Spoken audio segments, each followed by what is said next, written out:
Yo, yo, yo. Howdy, howdy. Sorry I'm a second late, guys. Welcome, everyone. Today's stream, I'm going to be playing some Powered Cube, followed by, I thought, it'd be fun. I'm playing, Naya, Arc of Hunger at FNM tonight, and I thought it'd be fun to do a traditional event with that list as I have it in paper, just as a sort of practice warm-up. It's a little different than what I've played in previous videos, just because of the cards I own and whatnot. So we are here. Welcome. Howdy, folks. Thank you for hanging out with me today. Well, Jay Sather in chat says, before you start the cube draft, did you see the Reddit post about the packs being identical, parentheses, contents inside, and in the same order around the table?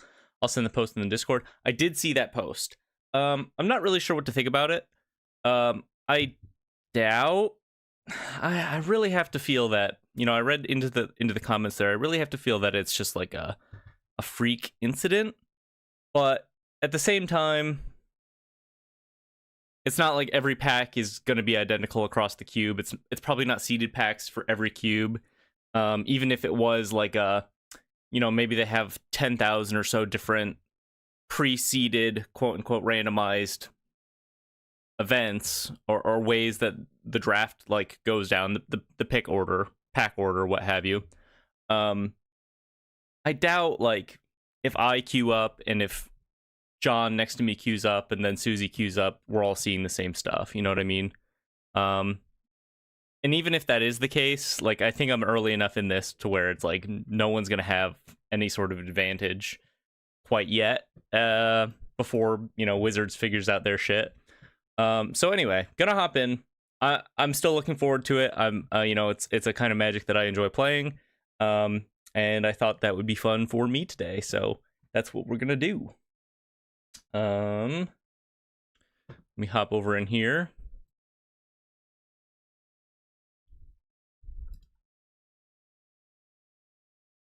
Appreciate you, Jay Sather. Little powered cube draft. I like the best of one for this. Yeah, maybe a weird coding error. I'm sure it's just like whatever it is, it's either a fluke or just like a very unlikely coincidence, not that it's not. No, I'm not saying like surely that poster and LSV did have identical contents in their packs, but like maybe it's just one of those things in the coding where it's like, yeah, the odds of that happening are like 1 in 100,000 or something like that, or even slimmer. Pack one, pick one here. A little powered cube draft coming at you. Presumably updated with Secrets of Strixhaven cards. I mean, my eye is always drawn to Mind Twist. I also really enjoy Ice Till Explorer in these cubes. I know it's not the most powerful direction to go, but you can do some fun stuff with Strip Mine and Wasteland, so on and so forth. Overall, a relatively weak pack, I would say, in terms of raw power level. Krang, Utrum Warlord, Flying, Trample, Indestructible Haste, other artifact. Just a very expensive guy. There's also Unmarked Grave, which is kind of interesting in combination with Vaultborn Tyrant, if you could get those to wheel, but I think it's just Mind Twist for me. Pretty straightforward. Pick two. Wooded Foothills. I mean, I do like a fetch. There's Tendrils if we wanted to shoot our shot and go Storm. Emrakul in pack 2 is kind of interesting. There's also this Lion's Eye Diamond in this pack, which is kind of a classic, like, Tendrils Storm card. Yawgmoth's Will.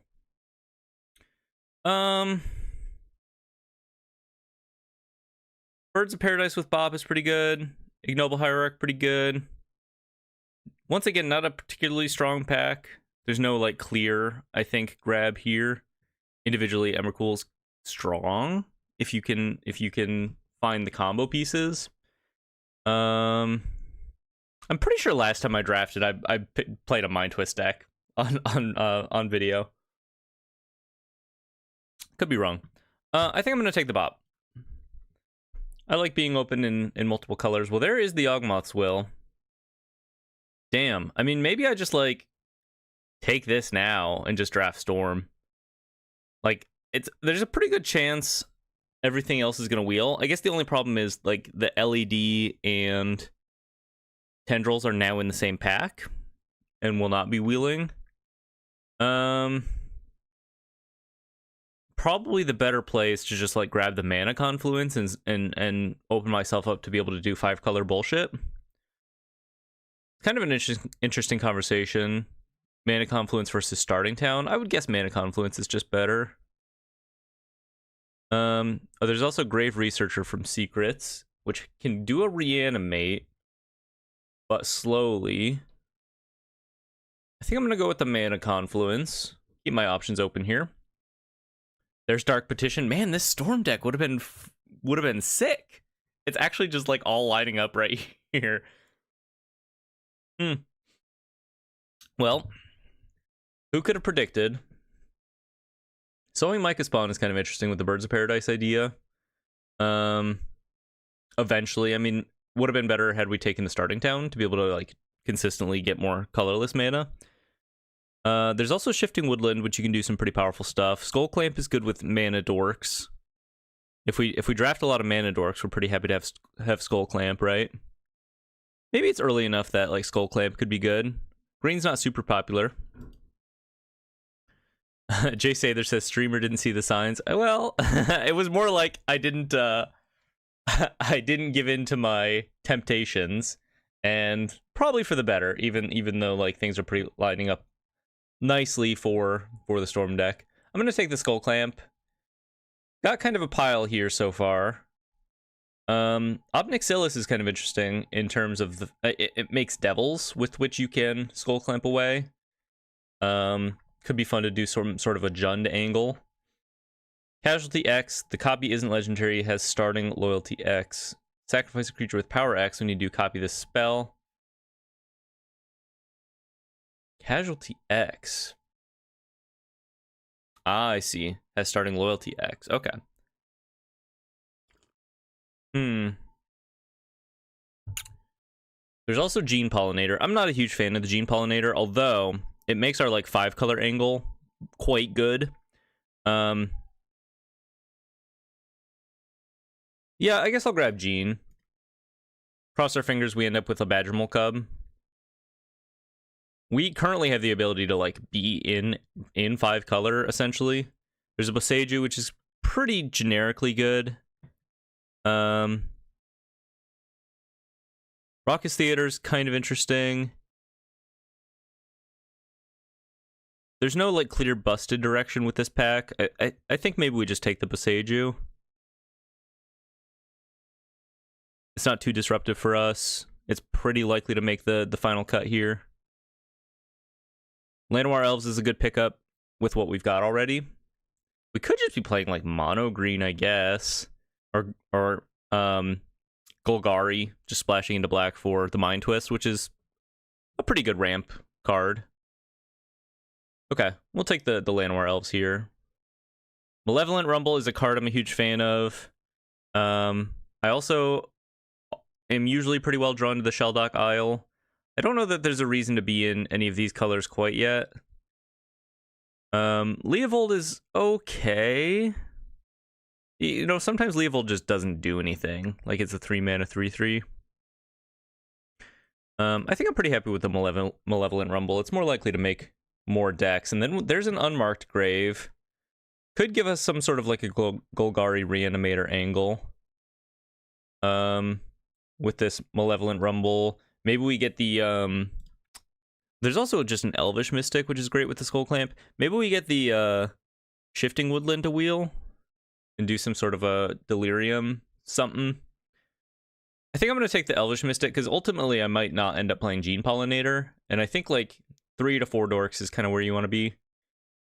There's the Tendrils wheeling. We could just take a Sentinel. Pretty good with Mana Dorks. There's also Emrakul, but we don't really have any clear way to abuse Emrakul quite yet. And it's just not a good ramp card. You're not realistically getting up to 15 mana. Let's just take the Sentinel here. It's fine. Not great. It's fine. Figure of Fable's not bad. Just a solid like mono green card. Not great, not bad. We could also go Overlord. I guess I'm more likely to be playing Figure Fable. Right now, I'm currently just Golgari. I like the Sowing Micah spawn. If I can get more colorless mana, that'd be pretty cool. I do have the like Malevolent Rumble to make Eldrazi spawn to make colorless. It's just not real. I mean, if you had a Rafello's, maybe like Rafello's Badgermole Cub, you could maybe get to 15. I'm gonna try the Gix here. It might not make the final cut. I'm gonna take it though. Like a turn 2 Gix could snowball into quite a lot of card advantage with mana dorks, whatnot. A couple final picks there into pack 2. Liliana of the Veil.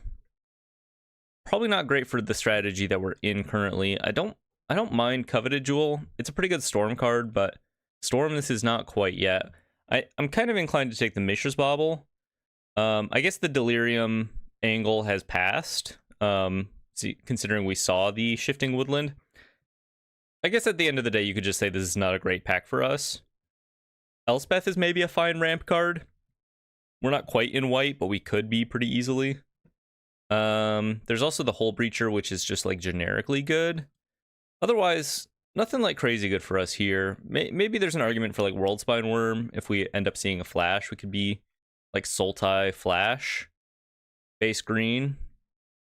I think I'd maybe rather hedge on the Worldspine Worm, although it's pretty likely to wheel. So maybe we take the Hull Breacher in that case. And just kind of chalk that up to a not great pack for us. Take the Hull Breacher. If we get Flash, we'll pick up the Worm later. And then I guess we'll be happy to play a Hull Breacher probably.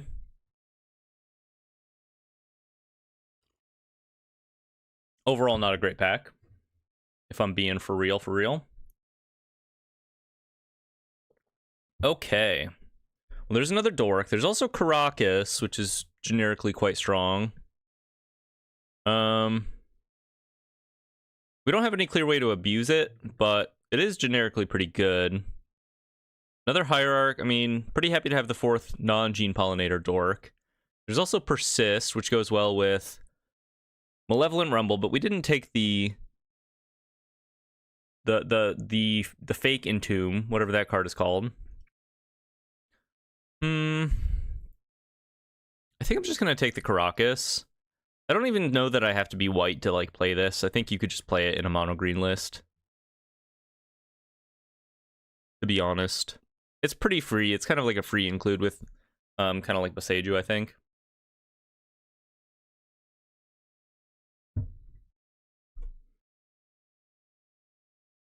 We can cast Figure of Fable with it. That's okay. I don't love just like green white good stuff. I don't think that kind of strategy is particularly good. But I think it's fine to like be in white and maybe some other colors. Minsk and Boo, Timeless Heroes. I hear this card's pretty good. Red is not really a problem for us. Elvish Mystic. Maybe we do play the Gene Pollinator. I think I'll take the Minsk and Boo. There's also Sneak Attack. We didn't take that Worm, though. This card's kind of messed up. I do get my ass kicked by it with some regularity. Let's try that out. Generous End's kind of interesting. Maybe we want to think about picking up like a duel at some point for a little added consistency. Maybe it doesn't make the cut, though. Maybe Sowing Micah Spawn doesn't make the cut. There are a lot of like cards in here that probably aren't ultimately making the final list. Professor Delian Fell, also kind of interesting here, actually. We're probably going to play this Mind Twist, so pretty likely that we're in black in some capacity. Just do kind of like a Jund thing. Just Jund him out. There's also, for us, Nissa is also honestly quite good. Turd Gobbler, what up, brother? Hey, busy at work, and Cube does simply not tickle my pickle, but so good to see you, and wishing you the best, good sir. Likewise. Good to see you as well. Thanks for stopping by. Good luck with work. Let's take the Delian Fell there.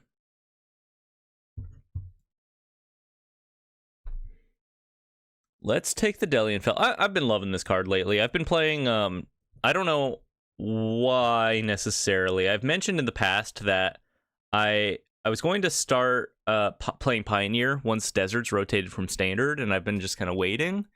But recently I decided to just sort of peek my head in and start playing some Deserts and Pioneer on MTGA, and it's super fun. I'm running a list that's like strictly Golgari, which is possible because like we get access to the untapped deserts in the monocolors, green, black, so on and so forth. So it's a lot easier to have a very high desert count in 2 colors with good colored mana. I think it's the Overlord for me here. Seems generically pretty good. Wistfulness seems okay. We could also take the Windswept Heath. We don't currently have any fetches for it, but I think the Overlord looks pretty good with our Planeswalker situation. So I've been playing Pioneer Deserts. Super fun. 4 Delian Fell, 4 Overlord of the Baelmerk, just like Thought Seizes and good removal. It's been good. I think people are like even in that format shocked by how big Outcaster Greenblade gets. Like even in that format. Well, there's the Flash. We could just do like a 4-color dumb pile. Grab the Flash and hope the Worldspine Wormwield. I guess my mana fixing isn't that good quite yet. There's also the Formidable Speaker, which is okay. Dark Confidant. I'm probably not a Dark Confidant deck. I'm just gonna take the Flash. I think I've found Flash to be a very strong card. Delighted Halfling is very good for us. Good for casting our Sowing Mica Spawns. Good for casting our Planeswalkers, right? There's also just like shocks. But I think as far as like dorks go, I'm pretty happy to see this. Cast our Planeswalkers quite neatly. Yeah, not much else to say about that. I think this is quite good. Let's just cut the Gene Pollinator if we want to. There's Lotus Cobra. There's also Vastland Scavenger from Secrets of Strixhaven. Well, maybe it's good for us. If we take this Flash and actually pick up some good like things to put into play. I think it's probably better than Lotus Cobra. Maybe not. The fixing from Lotus Cobra is something to consider for sure. We could take the Sacred Foundry as sort of a spec pick here. I think that's okay. Noble Hierarch seems pretty good. A 5th Dork. Yeah, I think 5th Dork is okay. We have the Skull Clamps. We have a lot of reason to be like on this fast mana plan, I think. A lot of like good 3 and 4 drops to turbo into. Hollowed Fountain. I'm not sure that there's much of a reason to take the Hollowed Fountain. I'm probably not actually going to be in white or blue, but maybe I do end up doing like a dumb 5-color thing. There's also Chrome Mox. I think we have enough dorks. Sunbaked Canyon. I'm going to take the Nissa. Nissa's pretty likely to make the cut here, I think. Ewit seems okay. Probably better than the Chariot. I'm going to take the Manamorphose. It's not a very good card. Better than Fast Bond here, I think. It's not a very good card, but actually in this case, the fixing might be helpful. Hello, everyone that just stopped by recently. Nacho, what's up, brother? Munello. Well, you've been here from the beginning. Desert's leaving is nature healing. You take that back. You take that back. Desert's forever, dude. Nacho says, running Kithkin next week, finally. Yo, nice. I was thinking about running it this week, too, actually. Ended up putting together a Naya Arc of Hunger list for my locals. We'll see how that goes. Okay. So, actually, I don't think I'm playing Flash. I don't think I'm playing blue at all. Gix is probably too black to cast here. The Overlord is probably fine. Hits our Planeswalkers. A very generically sort of like good stuff list. Maybe we just take Planeswalkers and just like try to win that way. Bigness is quite good. Just ramp into Planeswalkers deck. Is that going to be good enough? Maybe not, but it's kind of what I'm in, you know? And I think it's better to like commit to a strategy than to waffle around. Like I'm in pack 3 now, you know what I mean? Like I think the time for waffling is done, and it's probably better to just like shore up what I'm in right now.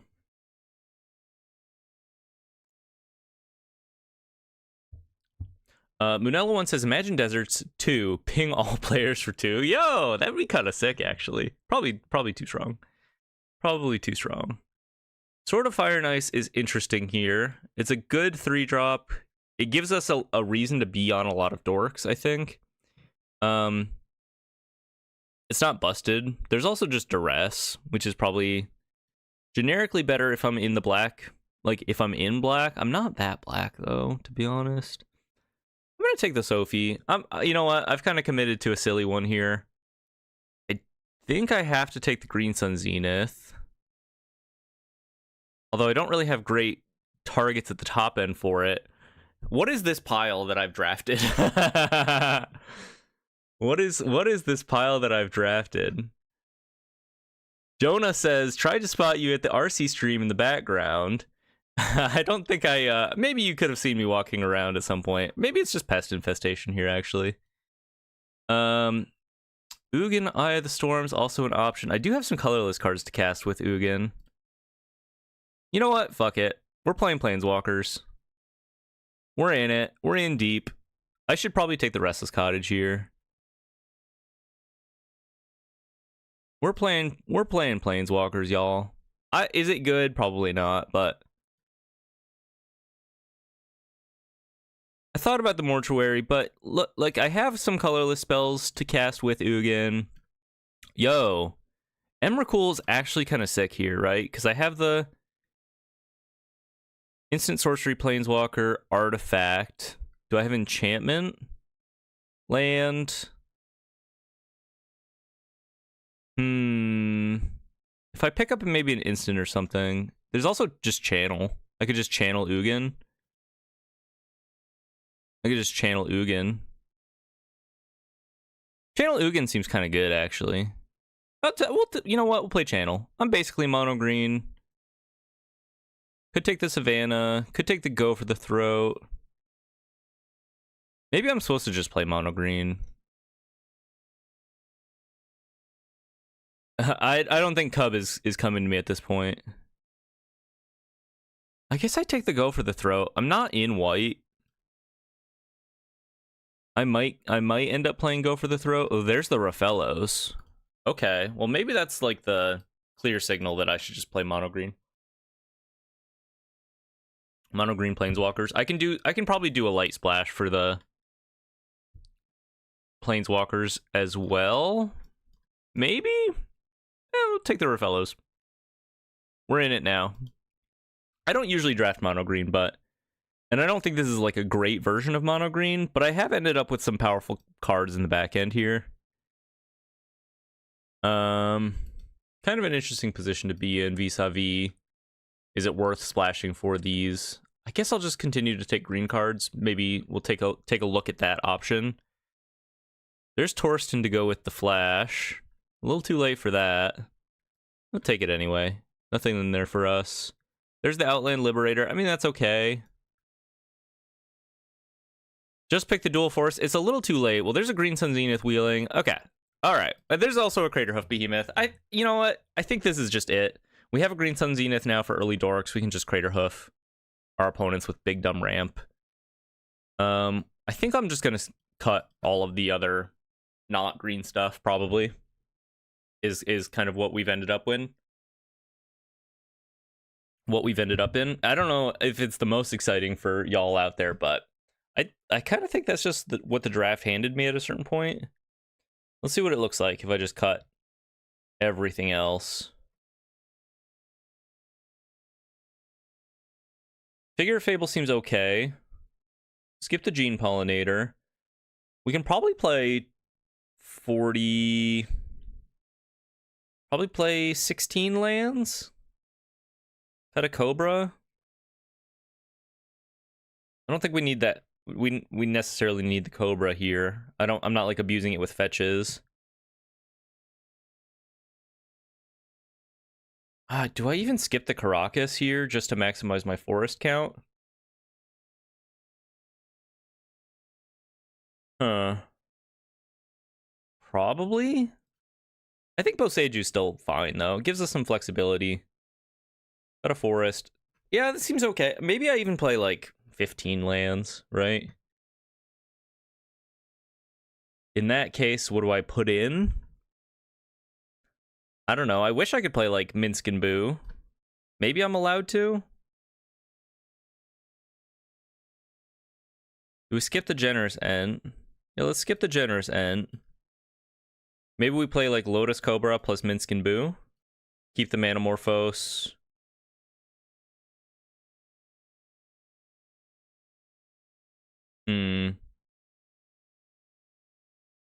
No, it's just not realistic to be able to cast that, right? I guess I can play Outland Liberator. It's not great. 15, play Outland Liberator, play the Cobra. How am I casting this Sowing Mica Spawn, though? Man, I think I ended up kind of with a bad plan here. Just too many, like... I actually think Rafello's looks quite good. Maybe I should just play... I didn't end up with the colorless support for the Sowing Mica Spawn. I don't think Outland Liberator looks very good. I actually think I can play... Maybe I do just splash into black for, like, Mind Twist and Delian Fell, and then I play the Cottage. And I still have Birds of Paradise, Delighted Halfling, Cobra, Caryatid, Manamorphose as sources to get the black mana for Delian Fell, which is, like, it's not perfect for Delian Fell / Mind Twist. I also have the Cottage. I could play, like, a basic Swamp. I don't love this. But I think if we mulligan okay, like, if we mulligan properly, we could end up with some powerful hands. Play the Mana Confluence while we're at it.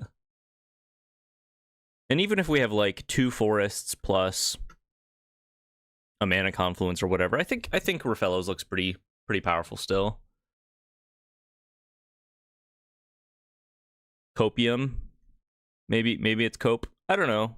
It looks okay. Gene Pollinator maybe is worth a consideration if I'm, like, actually splashing, though, too. It's just not, it's not a good card. But maybe it's worth it for the fixing. What is Eternal Witness doing? It's pretty good with Malevolent Rumble. What is Tireless Tracker doing? Drawing cards maybe eventually?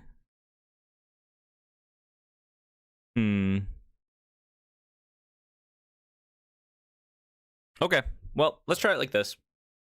Is it the best deck in the world? Probably not, but it's going to have some pretty good starts. I mean, we do still have the potential of, like, turn 2 Ugin, which I think wins a lot of games. I think that wins a lot of games. Let's give it a run. 15 lands, a lot of dorks, Skull Clamp. We'll see how it goes. We'll see how it goes.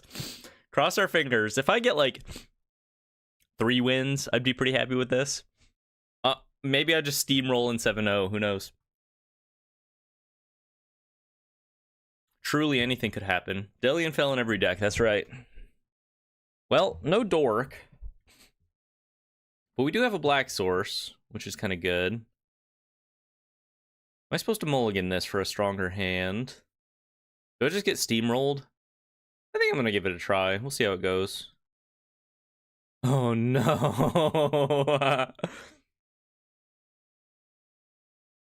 Well, there's Ugin. Maybe we just top deck Channel and everything will be okay. Under Nacho says, will Hoof be cast? Place your bets. I'm going to try. Casting an Embreth Shieldbreaker. Okay, let's go for the Skull Clamp. I mean, eventually I'm going to, like, get big mana with Nissa, right? Maybe that's more another reason to just be strictly mono green. Play all forests.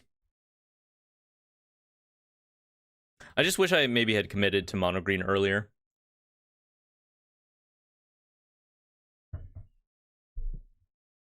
Oh no. I'm like so dead. Mind Twist. I don't think the Mind Twist matters at this point. I guess it could. Unless I just have to trade the Tireless Tracker in. I'm so dead. I'm gonna go for this. It's not good. It's simply too strong of a board to compete with what I have in my deck. Yeah, I'm just gonna scoop on this one. It's just too fast of a board. Too fast of a board. I probably should have mulliganed for a Mana Dork. Let's keep that in mind in game 2. And I'm actually going to touch up my deck here. I've been waffling back and forth on this. I'm gonna commit to the not black splash. I think the only way I like actually save some wins with this list is if I mulligan hard for like the perfect opener, basically. And I think the perfect opener to do it as strong as I like, you know, powered cube level strong is just like Rafellos into Nissa into Big Dumb, you know. So I'm gonna play the. I think I can play the Sowing Micah Spawn. It's okay. Just to cast it on 4 mana to help me get up to my Planeswalkers, and then I can play the Outland Liberator. I think is okay. We'll skip on the Boseiju. Let's just go full 15 forests. Try to make this Rafellos as good as possible, and also the Nissa as good as possible. I saw one opener with that previous iteration and was like, no, this is just not gonna win. I can't do this.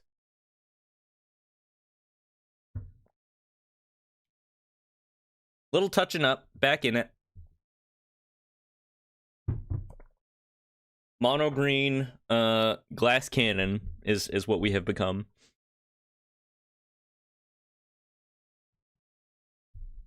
Will it be good enough? Who knows? It would have been nice if we ended up with a Gaia's Cradle. I don't think we saw the Gaia's Cradle, though.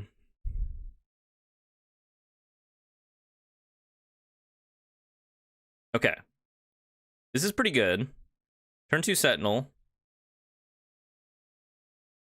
With a Dork. 3 forests. Give this a try. We're not too soft to interaction here, either. Eternal Witness. Go for our halfling friend.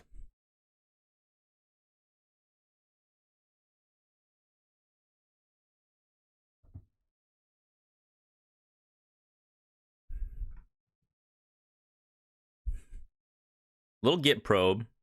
Possibly Storm with the Raucous Theater. Grixis, pretty decent Storm colors. Pretty common. A little early to fire off the Git Probe if it is Storm.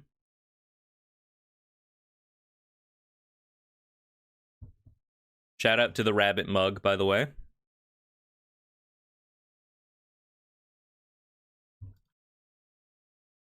Ooh, Mardu. Kills off the Delighted Halfling. Not the end of the world. You have a Rumble to follow up with. I guess we just take an Elvish Mystic here, probably, right? Doesn't super matter. Maybe we take the Caryatid. It doesn't super matter. I think I'm gonna go like Sentinel next turn and then try to cast Nissa on turn 4. If I take the Sylvan, Caryatid, it's a little less fragile long term.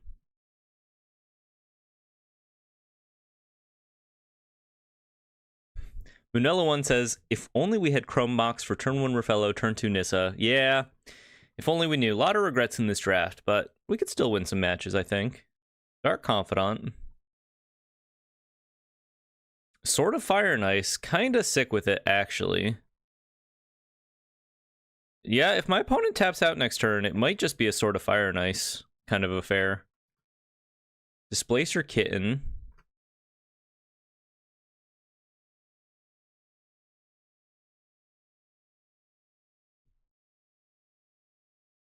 Displacer Kitten.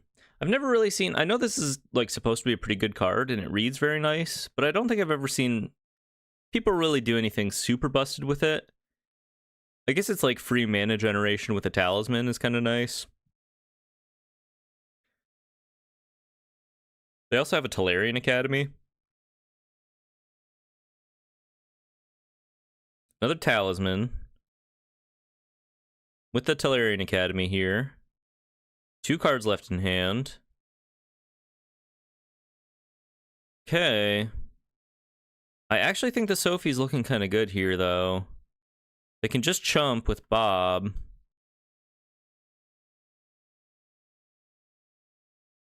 But they kind of have to, like, chump. They kind of have to chump, right? Which is not the worst position for us. Oh, they don't. So I'm just going to shoot your cat. Okay. I feel pretty good about that. And we draw? They reveal a subtlety and take 4 damage.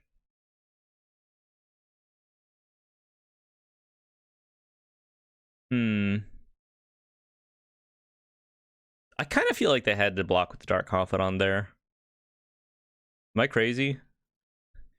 And we have 2 maps to work with here that they're probably not going to be likely to be able to interact with super well, given the Pro Red and Pro Blue. Unless they're also in, like, just 5 colors. Ugin.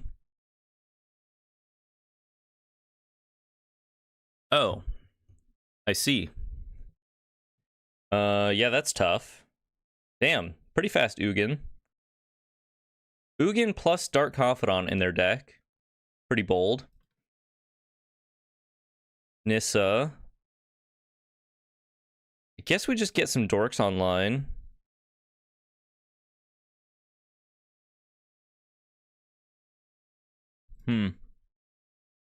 There's also this forest in my graveyard, which I could just grab with Ewit. I think that's probably pretty good.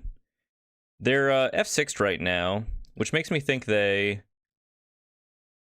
don't have another blue card in hand, which is some intel. Crack a map here.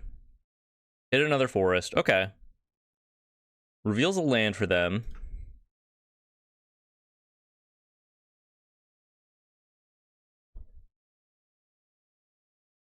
Not pro colorless, that's right. Depot asks, anyone doing standard best of 1 qualifier tomorrow? If I have nothing else going on, I might check it out. We'll see how well I do at F&M tonight. If I'm feeling confident with the Naya arc, I might check it out.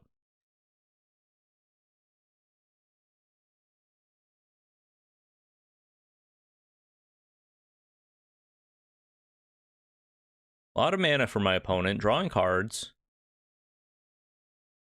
Has a pretty good counter spell in hand for my planeswalkers, etc.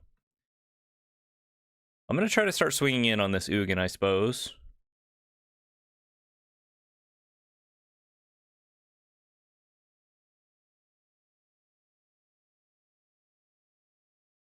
I need to keep it from being able to ult, essentially. Maybe they don't even ult it. Maybe, like, fighting against the Ugin's not even really worth it here. They go for a snuff out on my Llanowar Elves. We'll float a black.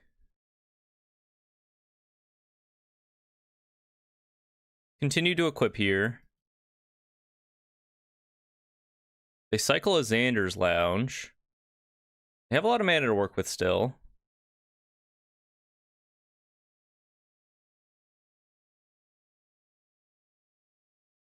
Munella1 in chat says, any F&M gamers today?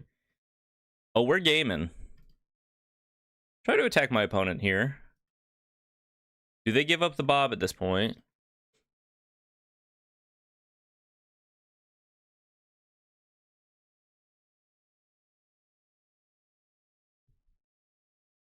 They do give up the Bob.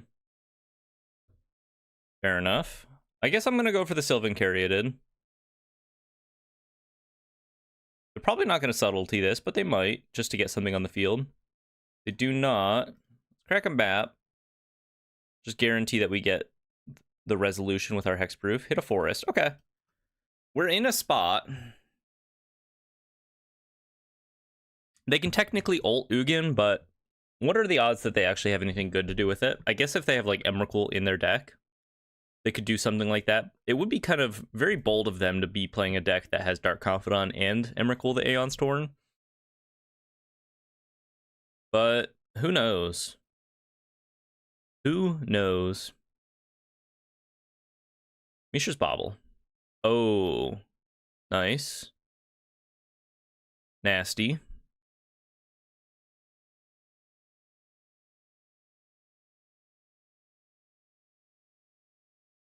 I think next turn I'm going for like Tireless Tracker, play a land into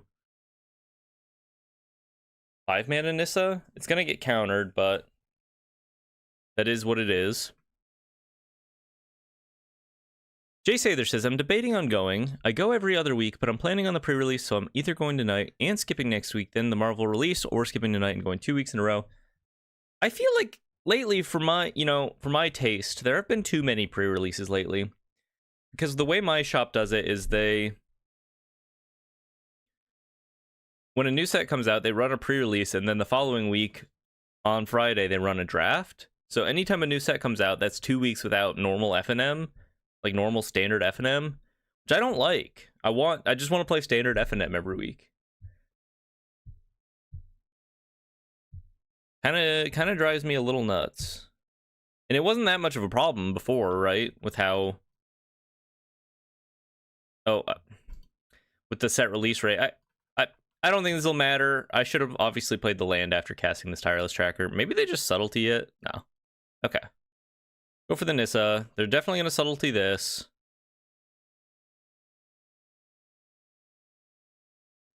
I mean, this Nissa is kind of starting to look crazy, though.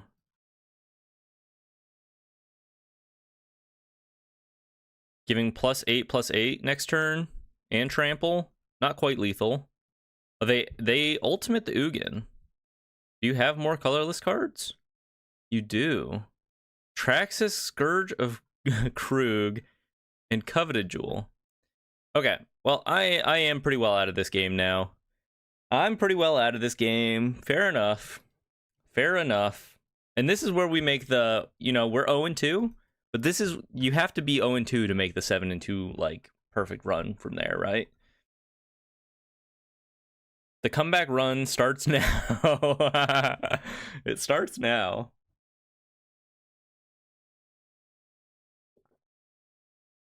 It starts now. Any believers in the chat? Any believers in the 7-2 run from the from downtown? Any believers?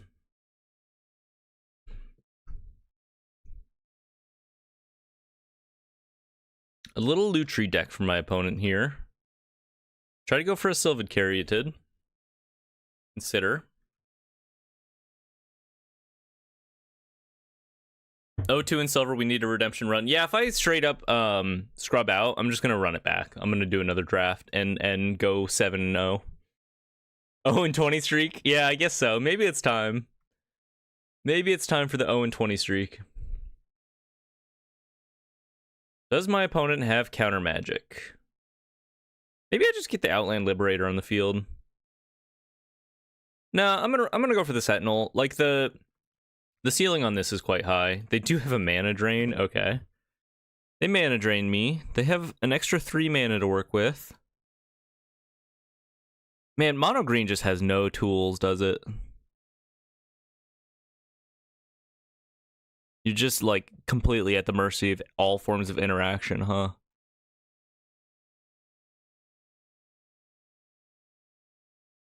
They cast a Saheeli, but are they gonna do anything else with this?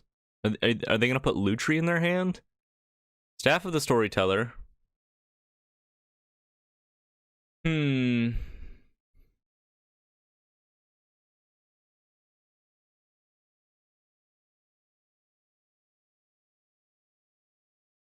So we go Rumble into land, cast an Outland Liberator into Nissa, into make a guy into Craterhoof Behemoth. I'm just making shit up, I don't know. Staff of the Storyteller, they copy it to no effect. I could just cast a Nissa here. They seem a little tapped out. That's probably worth it. I'm gonna try. I kind of think this is my only way in the game. It's just like make a board, you know?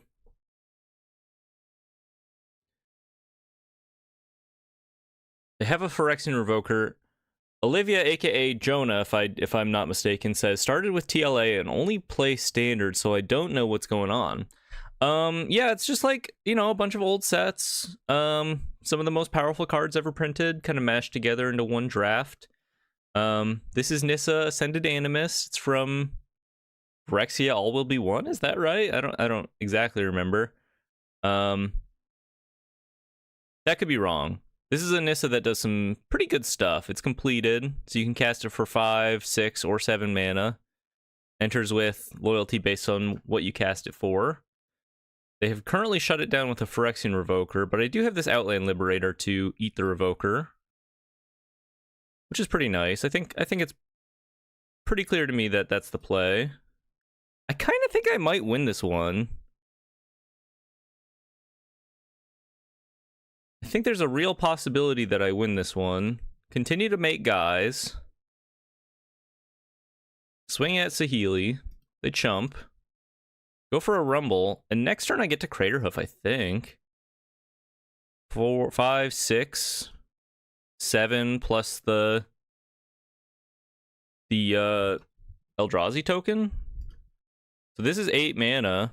I get to cast a Craterhoof and probably kill my opponent if they don't have like any answers to anything going on here.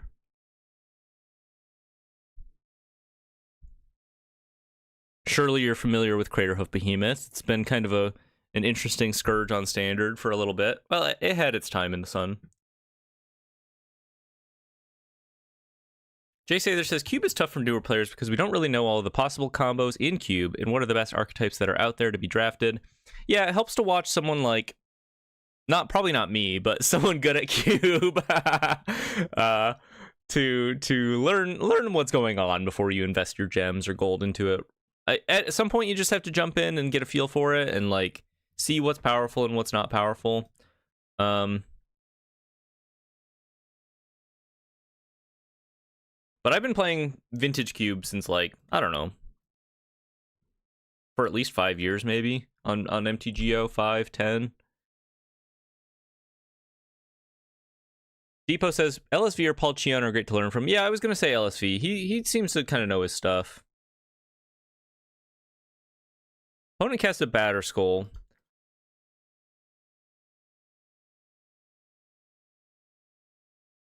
You're right. There are a lot of like set synergies in the cube that you kind of have to know to really. It's hard to intuit everything because you're on a timer, so you're like, I don't know what to pick here, and B, you kind of need knowledge of the whole cube to really make smart choices, right? Okay, so if I kill the Batter Skull with Nissa's ability, the Germ will die. And that's pretty good. If I make another guy, I'm gonna get an extra +4 on all of my creatures. Sorry, an extra 4 power and toughness. So I guess it's a wash. I guess we make a guy, right? We'll see if this is good enough. I think this is good enough. I think this is good enough. Munello one says the Eric Cube self-promotion. I actually just did the opposite of self-promotion. I specifically said I'm not that good at Cube. I've been doing it for a while, so I kind of know I know the cards in the Cube. Oh, they live at 1. Uh-oh. Cross our fingers that they don't have a board wipe.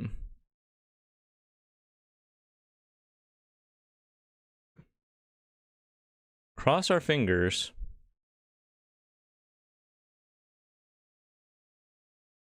But the fun thing about Cube to me is like there are just so many possibilities because the synergies are just so like a lot of the time 2-card centric or 3-card centric. You can often build your deck around like I have Entomb plus Reanimate plus Grizzlebrand. The rest is gravy. I can go from there, right? Obviously, you ideally want more synergies, but really at that point the world's your oyster, right? Or I have Ice Till, Strip Mine. Like the rest is gravy. Figure out what to do to support that, or like play a more fair style with a lot of interaction and eventually just win by doing the busted thing, right? A lot of interesting like 2-card combos that way.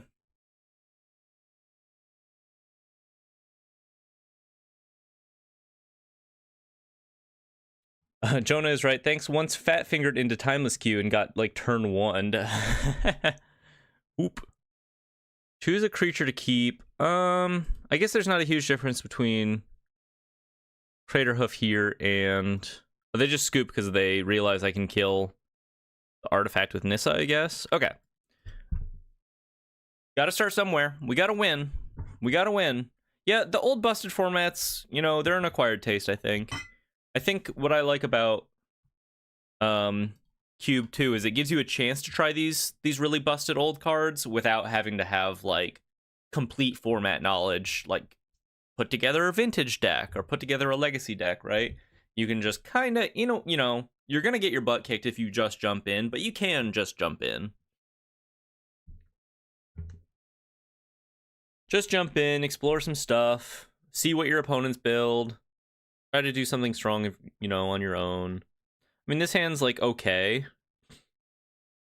It's good if my opponent's hand is bad. I think I'm gonna keep it.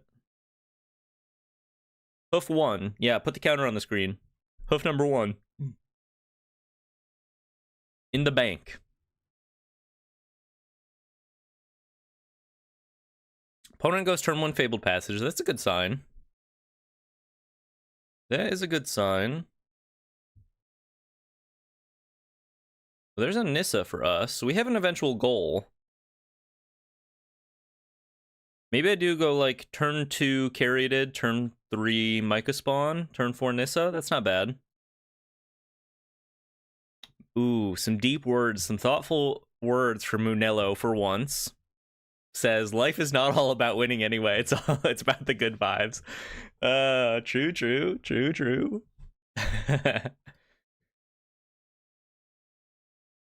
Wow, very thoughtful. Thank you.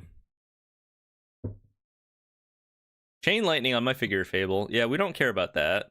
RIP in peace. That is a net positive for us, I would say.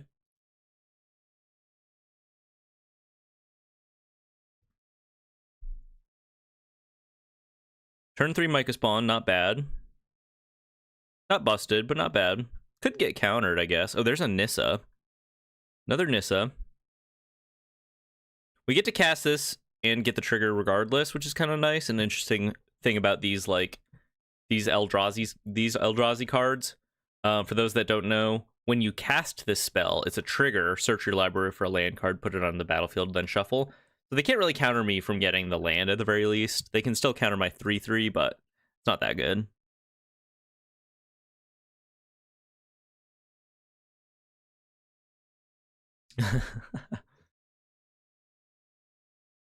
Four mana for my opponent here, including a mana confluence.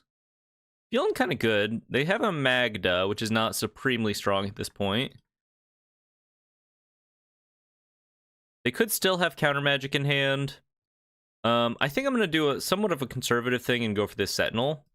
See if I can bait out some counter magic. It's still kind of strong if this resolves, because I can just crack maps on my Myca Spawn and get going. But they might counter this. They do counter this. Feel pretty good about that. Swinging for 3. This opens up the possibility of them attacking, but I think that's okay. A little more early damage in. I get to block the Magda. They do get to swing and make a treasure if they want. Depot says, need to get this city rug for my kid. Yeah, this is a pretty cool map. Arena. Is this new? I don't know if I have seen it before.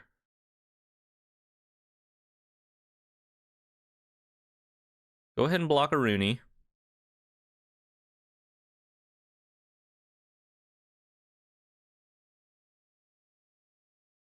Four cards in hand, 5 mana to work with. Sneak attack, post-combat. Sneak attack post-combat is a little bit interesting. I guess they didn't have the mana to sneak attack and activate. Let's just go ahead and kill off the sneak attack. I think I'm just going to commit the Nissa here. I could also just go Outland Liberator. Or I could go like this Nissa. And then Outland Liberator is kind of not a bad idea, maybe. I'm going to do that. I think this is pretty likely to resolve, but if it doesn't, I mean, if they have like Spell Pierce, I get to pay for a Spell Pierce, right? Is kind of the point of going this angle, I think. Activate Nissa.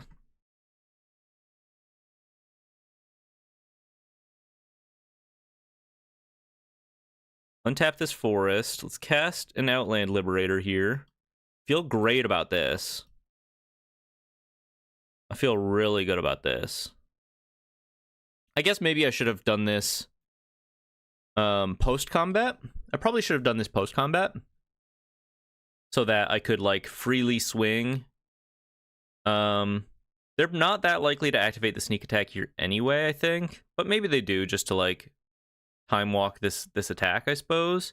They do activate the sneak attack, putting in an Atraxa. So they do get one activation. But the thing about doing this during my main phase here is that Atraxa is just going to go to the graveyard.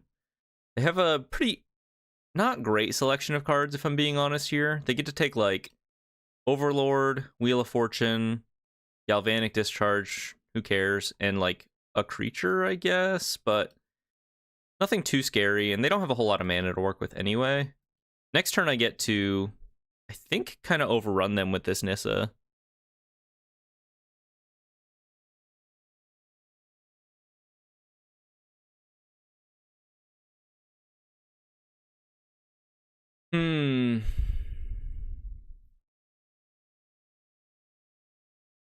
Munilla says, I wonder why the dragon can't fly.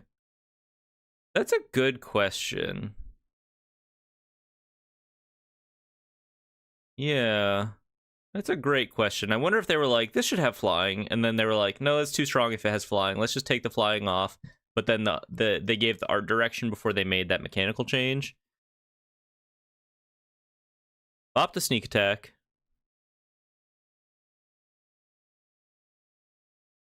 Pass a Rooney. Still, feeling pretty okay here. They keep a Magmatic Hellkite over everything else. I mean, who cares? I don't have any non-basics. They might just cast the Wheel of Fortune if they're, like, really desperate for lands. But I actually don't think they're winning this game if they just, like, play out a fair hand at this point.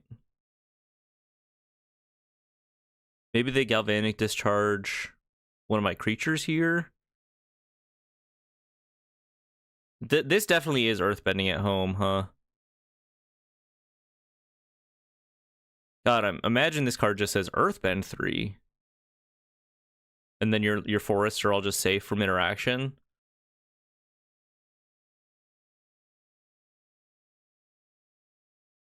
Magmatic Hellkite. We don't care about this.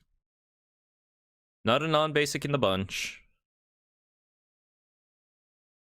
We're working with 7 forests. Manamorphose is free, I suppose. So let's tap this land, untap it. Well, I guess I'll cast the Manamorphose first. I'm not really sure why this is still in the deck, but it does cycle at least. Channel? Okay. Well. Untap the forest. I currently have +6/+6 in trample, but only 3 attackers. I actually think it's still enough, though, right? 9, 9, 9, 27. They block just a little bit of it. So we'll cast this for a full 7. And kill my opponent.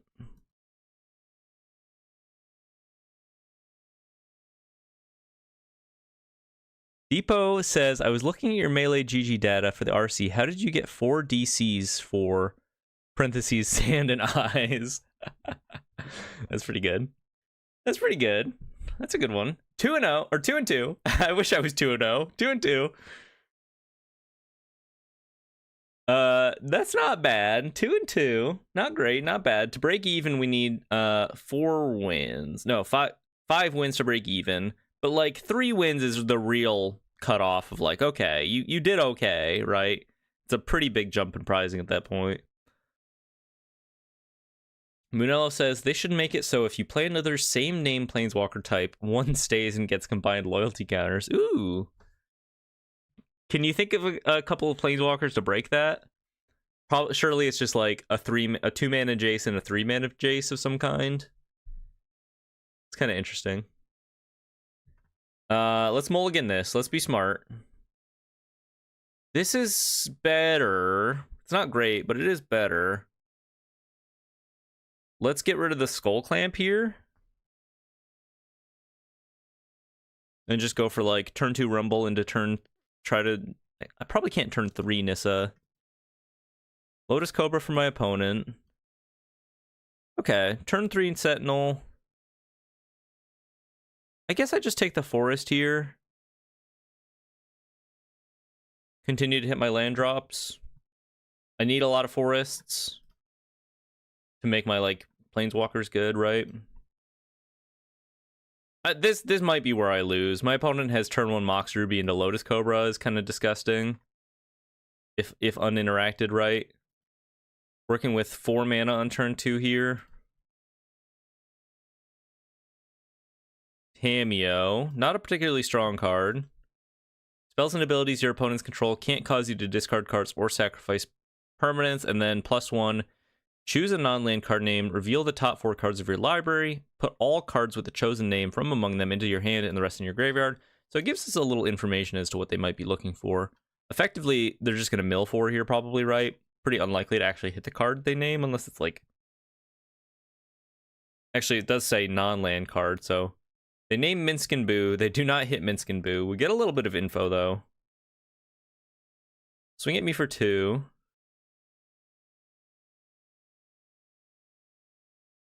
Channel? Oh. Now, Channel is a card.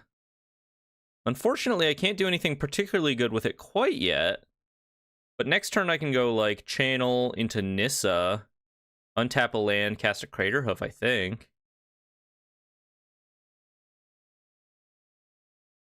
Let's keep the dork around.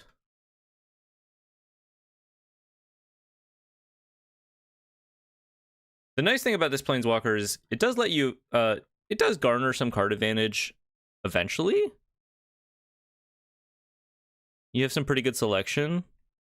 And it comes in with a decently high loyalty. But for 4 mana, not doing anything proactive, probably pretty bad. Channel's interesting. Could just draw our Ugin here. Under Nacho says, did you register your deck as Sultai midrange? Yes, but they wouldn't let me register it as Sultai Deserts. There was like a preset list of terms you could use to register your deck. And unfortunately, Sultai Deserts, the Deserts archetype was not on their radar. They did not have it in the, surprisingly, preset list of categories I could choose from. No blocks here. 1 mana Tameo getting the loyalty counter from 4 mana to ultimate immediately. Yeah, it could be good. It could be good. Let's maybe it's like a Chandra situation. I wonder if you could go like a turn 3 Chandra into turn 4 ultimate, just win. Jay Sather says, heading out, Eric. I'll try to hop back on stream if I can. All right, well, thanks for stopping by. Appreciate you hanging out while you could. Let's try to win this ding-dang game. So we go Forest. We have Channel. We go Channel into Nissa. But then I can't cast the Emrakul quite yet. Or the Craterhoof quite yet. So maybe we just go Nissa. I actually think I go like... Maybe I do Channel here. If I Channel here, then I get to go Channel, Nissa, Birds. My thinking here is like, if I get to keep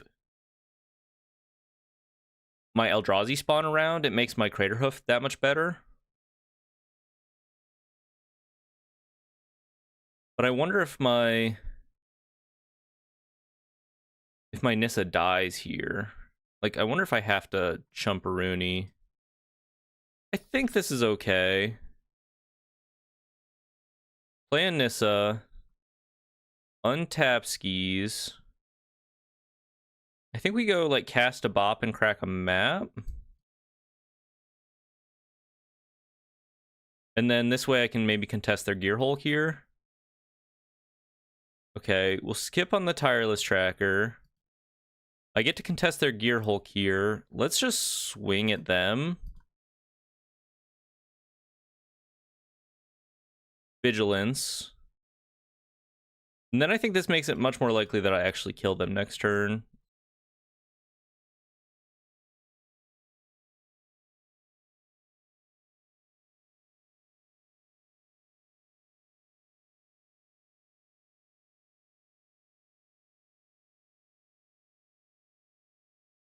It really depends on what my opponent has. I mean, I think theoretically if like we untap with this board state, I go 2, untap it, tap a forest. I have 5 attackers, 6 bodies, +6/+6. I guess I probably have to chump something with to like keep Nissa alive here probably. Bone Crusher Giant. That's not great.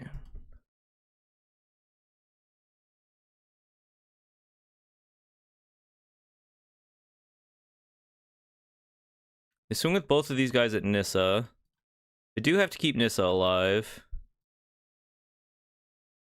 We'll block the Gear Hulk here. I mean, that could be a bad attack in retrospect, them just giving up the Gear Hulk like that, unless they have more damage in some capacity. They could also roll down the Nissa. Their Tameo here. Traumatic Critique to finish off my Sentinel. Okay. But my Nissa survives, and they haven't really done anything, like, proactive this turn, which is kind of nice.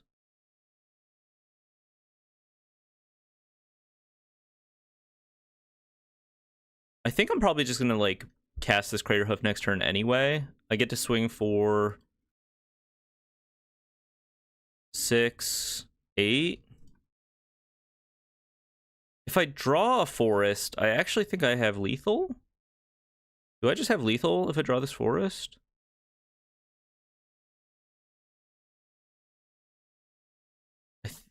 Is this just lethal? That's so busted if it is. What the fuck? Okay. That's 2, baby. That's 2. That's 2 Craterhoofs. They cleared my whole board, basically, but all we needed was the Nissa and to top deck another forest. Okay. That's 2 Craterhoofs. 3 and 2. Huh. Who expected that? Who had that on their bingo board? Not this guy. Not this guy. On to match number 4. Well, we recouped most of our gems, which is nice. Pretty happy to be in that spot. End of the 4th match. Pretty great hand. Streamer luck, says Brunello. Whatever, dude. What luck? We skipped on a Tireless Tracker. We drew the most common card in our deck afterward. Opponent leads on a Raucous Theater. There's a TT. Let's go for the Hierarch here, I suppose.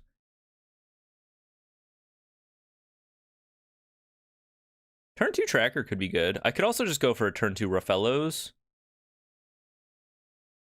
Opponent has a Sheoldred's Edict. I think I'm going to go for the... I could go like Halfling here. Or I could Rumble. Rumble's a better use of my mana, I guess. Let's just Rumble. Craterhoof, no. I mean, Nissa has just been so nuts, though. Let's take the Nissa. We'll skip on the Craterhoof. We have an Eternal Witness in our deck, which we could Green Suns for. If we ever need to get Craterhoof back, if we eventually end up with like 1,000,000 mana.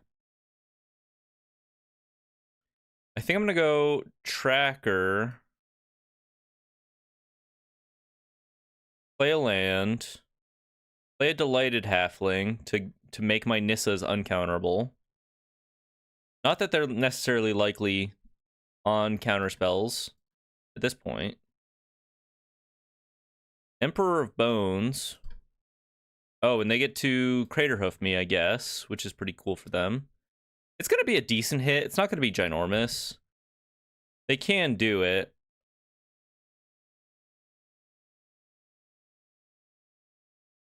Yeah, I mean, that's pretty good. It doesn't just kill me, but it is kind of annoying that they sniped the Crater Huff out of my graveyard.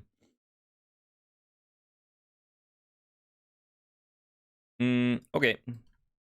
I don't love it.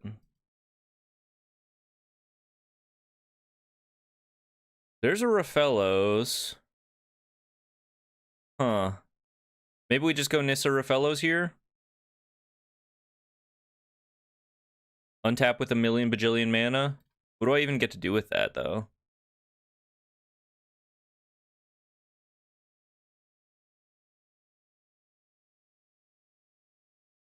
Green Suns for... I mean, my best Green Suns targets are pretty much gone at this point. I could just, like, start rolling up the Tireless Tracker. That doesn't seem very good. We're definitely playing the Nissa here.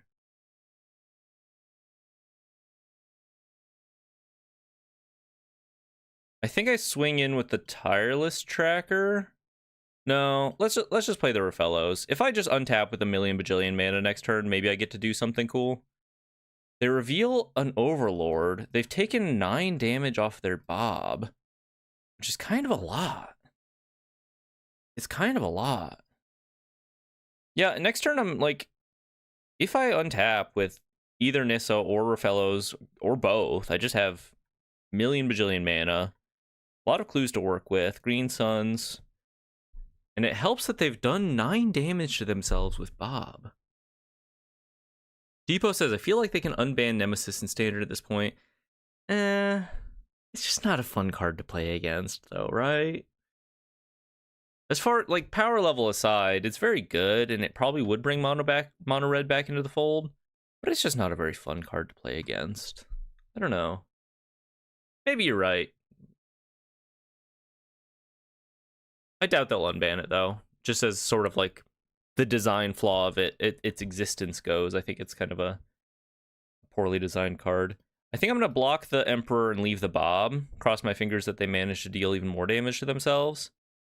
I do have to block the Bones. So let's just do this. They can Overlord my Rafellos if they want. But I still have a lot of mana to work with. And they are guaranteed to take quite a lot of damage here. Manamorphose.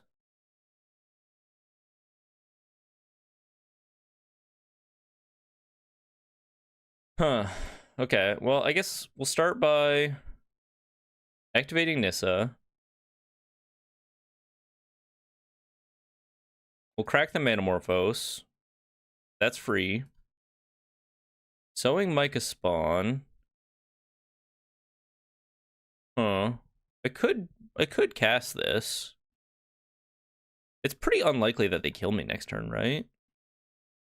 I should definitely hit them to 5 at least. Do I have any good Green Suns targets? Sword from the top. Oh. Sword would be great. Okay, maybe that is a reasonable goal to shoot for. Start by cracking a clue. Like, yeah, if I hit a forest, that clue crack is free.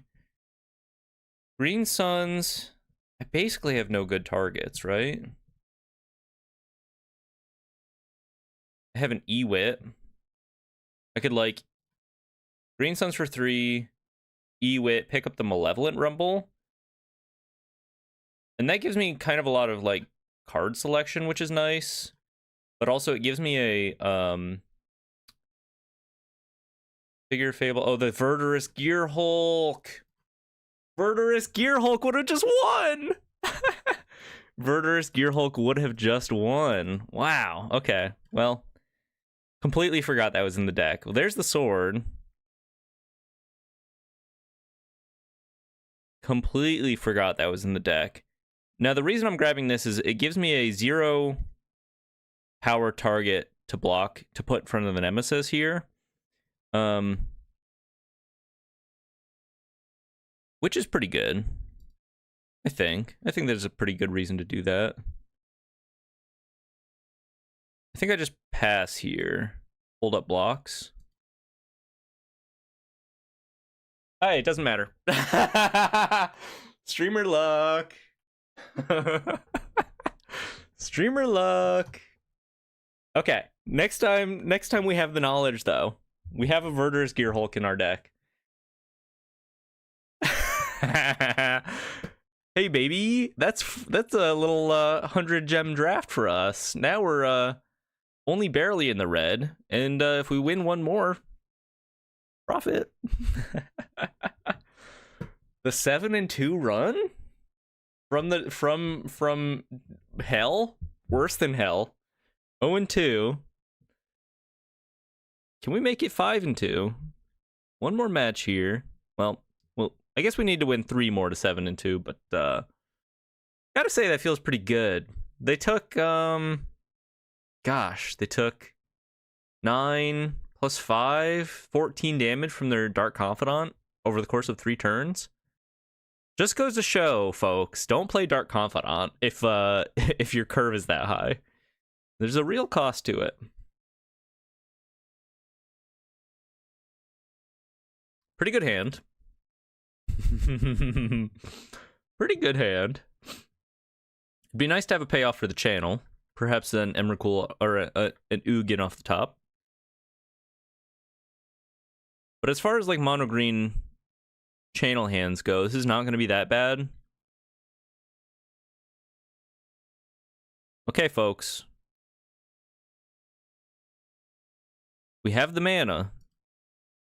The mana is crazy. They cycle a Generous Ent. Turn 1 Soul Ring for them. Into a tropical island. Kind of pretty unlikely that they have good interaction for my start in these colors. We'll see if I can just be faster than them. Metamorphose could draw Ugin. Could be anything. Sylvan Caryatid for our opponent here. Ewit. That's not that bad. We can pick up our Metamorphose again for a recycle. Bop. Pick up the Metamorphose. Ooh. Wow, that's really good. That is really good. Unfortunately, the channel's kind of rotting here.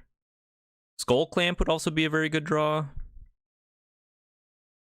Our forest count is not super high to make like crazy use of this quite yet. Natural Order for my opponent. Has a Worldspine Worm. We don't just idle Worldspine Worm though. Especially if I top deck an Ugin, I just exile it, right?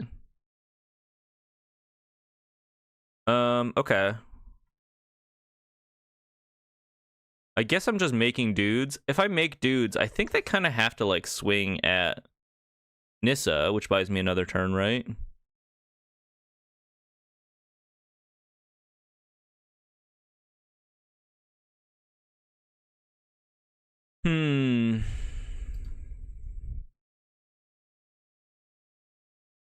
Maybe I wonder if it's better to like hit them for 1. They swing at me for 15. I play a Figure of Fable and level it up this turn. And then draw another forest, which lets me go ult Nissa for +4/+4 and be able to swing with like 4 creatures. I wonder if this attack's bad. I'm gonna hold off on the Nissa quite yet. Because I think I might just lose the game if they kill it with 1 attack. I feel like I'm in a better position to possibly kill them in 1 attack, you know? No blocks here.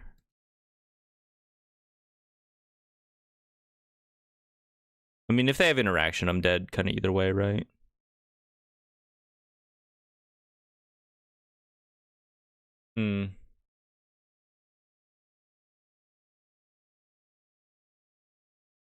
Burrow. I don't think we care about that much. Maybe the life gain's relevant. But broadly speaking, better that than a counterspell. I think we want to draw a forest here.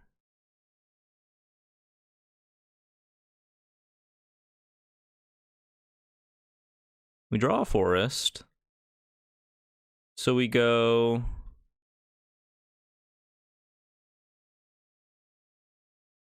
forest.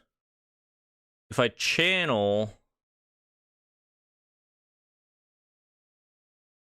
So Nissa is going to cost me tapping 3 dorks currently. If I channel, I only have to tap 2 dorks. Right? 1, 2, 3. Tappity, tappity, tappity. Wait.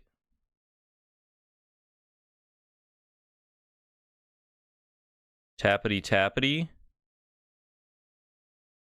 Like this. 2 dorks. 7 mana. Yes. Do you have a counterspell? No. Are you dead? I don't know. I don't think so. Actually, now that I'm looking at it. Oh, maybe. Wait.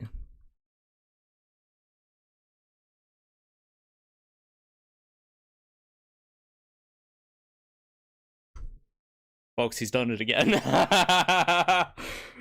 He's done it again. Top deck forest into the win. Oh, man. And in retrospect, swinging with the Exalted Birds of Paradise did not matter. But the channel mattered in the end. The channel definitely mattered in the end. Huh. How about it? How about it? How about it? All right. This has been quite the run. This has been quite the run. Well, we are currently positive somehow in this run. Currently positive. Can we go 7-2? Let's win 2 more matches. Great hand. Not perfect, but very good. Solid. Let's say solid. Solid for what this deck is capable of. Harmonized Trio for my opponent. I think that's a good sign. I don't think this card does anything.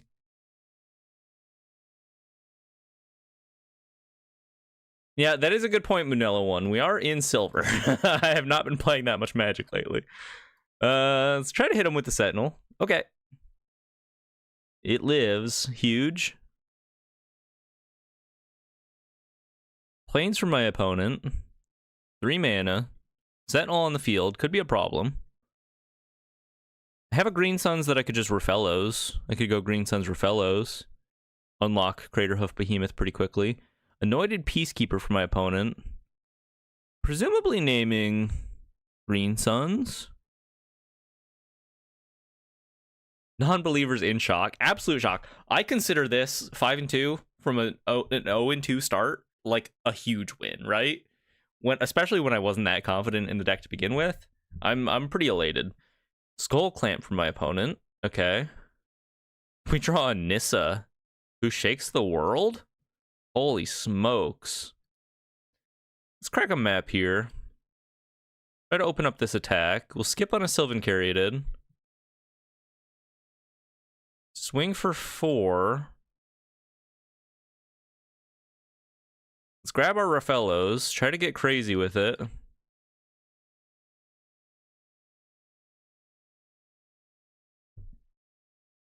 What you got?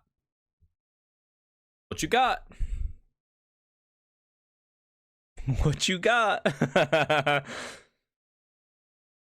A million bajillion mana. For those that don't know, add green for each forest you control. For the low cost of 2 green. That's Refellows, baby. Could tap for 4 mana next turn. Get me a Nissa. Into Craterhoof?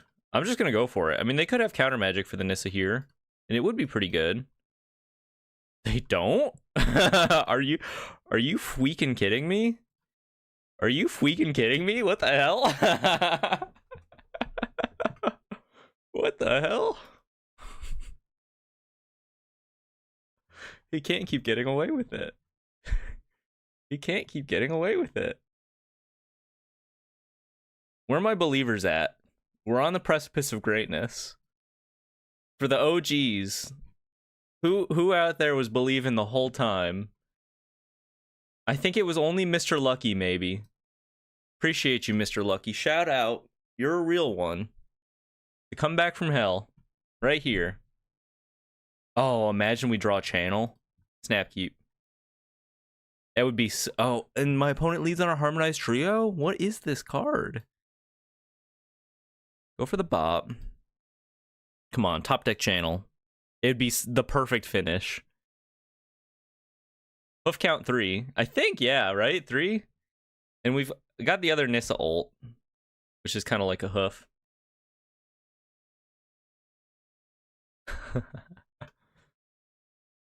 Go for the carry added. Does not die to the Bowmasters. Oh, they're doing the brainstorm thing. Okay. It kind of looks good now. They're making it look good, specifically this combination. Firing off a brainstorm. Bowmaster's pretty good into my Skull Clamp. I have absolutely no removal in my list, so this is not going anywhere anytime soon. I might just have to kill off my Hierarch anyway, though. Assuming they... I don't know. I guess I don't have any other ways to, like, draw extra cards, right? They fire off an Overlord, hit a Thunder Trap Trainer, 2 clashing ideas, if I'm being honest, unless they have a lot of Planeswalkers. Swing in. I'm kind of surprised they didn't just activate the trio again, I guess. We draw draw into a Nissa, which is kind of nice. I guess I get the Hierarch on the field with the Skull Clamp. I'm gonna put the Skull Clamp on the carry added so it can like block and kill stuff. And pass. I don't think it's time to just send away the Hierarch, right? Duress me. They do find 2 good targets, but I am able to cast this Nissa next turn anyway. They maybe should have taken this Nissa, right? Unless they have counter magic in hand. In which case, I guess the Ugin take makes more sense. I don't think I'm winning this one.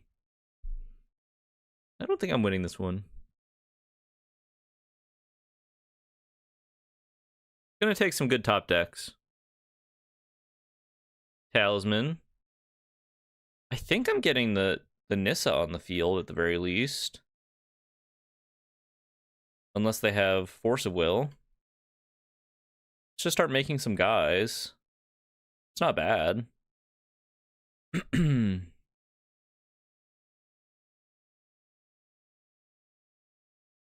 now, Skull Clamp is looking better and better the more like lands I have on the field, right?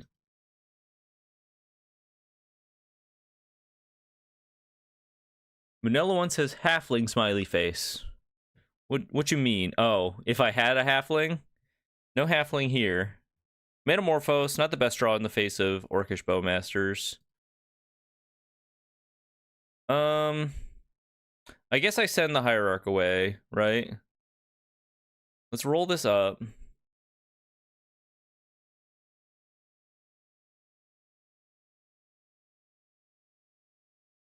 I'm gonna draw some cards, which is a huge deal for them.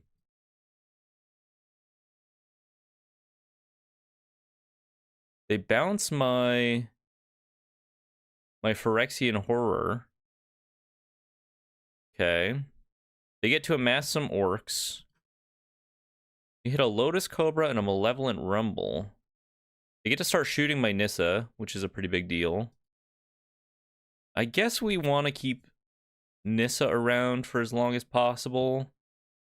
They're not able to cast the Brazen Borrower this turn, which is kind of nice. So we go Cobra, land, Rumble, and then equip the Skull Clamp to the carry added again. Hit a Verdurous Gearhulk. That's a kind of a big deal at this point.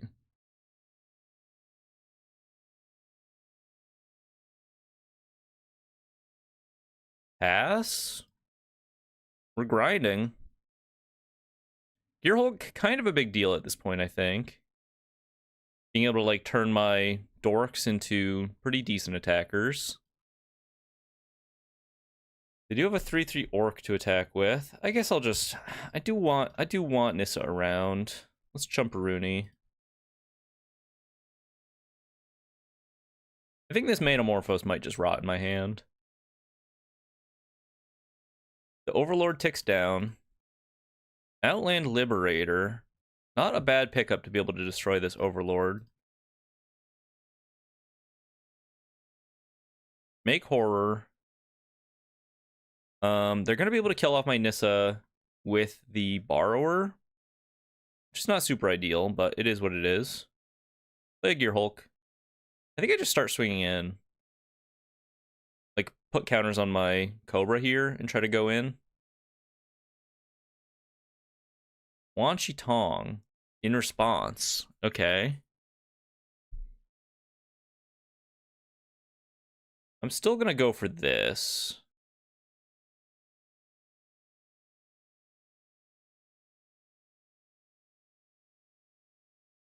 They could, like, throw two guys in front of this, but I don't think they will. They might just chump with the trio.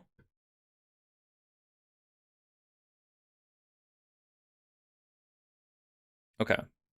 So RIP in peace to Nissa. Oh, they can do this at instant speed. That's interesting. Okay, they've been making this card look pretty good.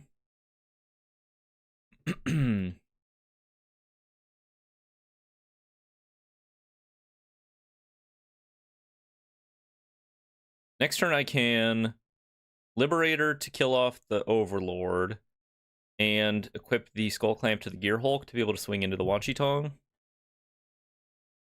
I guess they could just block with Orc Army. Munello says maybe Hoof from the top can save this still. Yeah, it'd have to be Hoof plus land. So at least 2 turns. I guess I could just like Manamorphose into that, maybe. I guess at this point Manamorphose it's not that big of a deal. They're not killing anything with the Bowmaster's activation. Depot says, pretty stoked my backyard is on a forest card now. What does that mean? Library of Alexandria. Not doing a whole lot here. 5 mana for my opponent. 6 mana. The Talisman.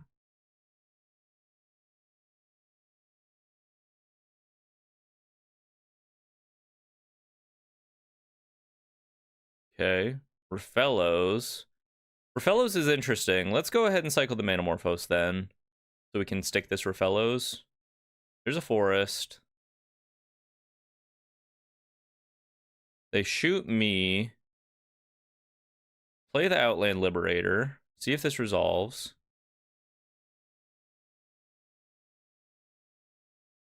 Might just get countered. Mana Drain. Okay. Equip the Skull Clamp onto our Gear Hulk. Try to.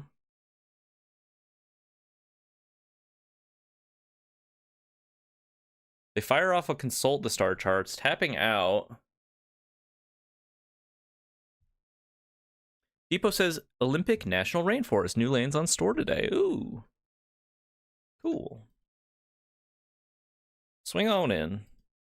Gotta stay aggro here, I think. If they block the Verdurous Gear Hulk, I draw. Which I think is a net positive for me, even if they get to amass more orcs.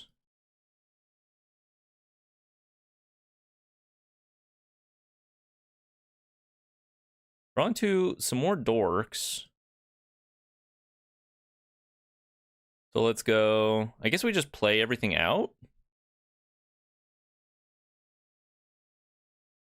Maybe I swing in with a big Figure Fable next turn. Mana Drain for 2 mana. Sholdred. Not super relevant. Craterhoof off the top could win this for me. Swings with Overlord. Gets to pick up Wan Shi Tong. I don't think we care about that at this point. Do I take 5? I guess I just block with the Halfling, right? Unless the uncounterability is important and I top deck like the... Oh, no, Oh, what's in my graveyard? I could draw, like, Eternal Witness into cast this Nissa.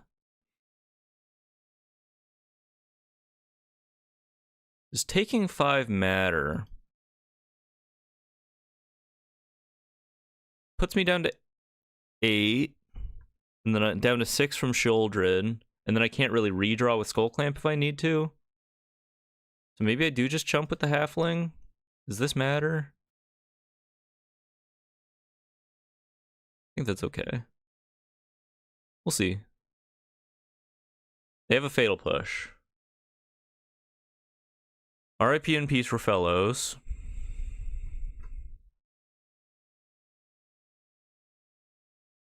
Draw. Channel. Yuck.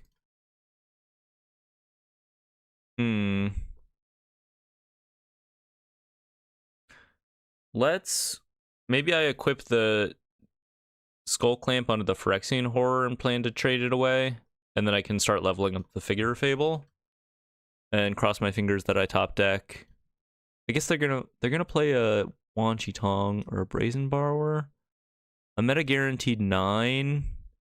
Swing for 5. Play another flyer. Block, block, block.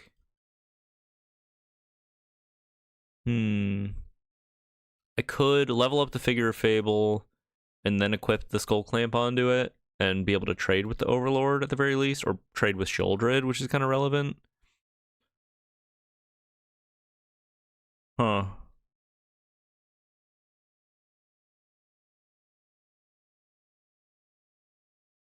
I think I'm toast.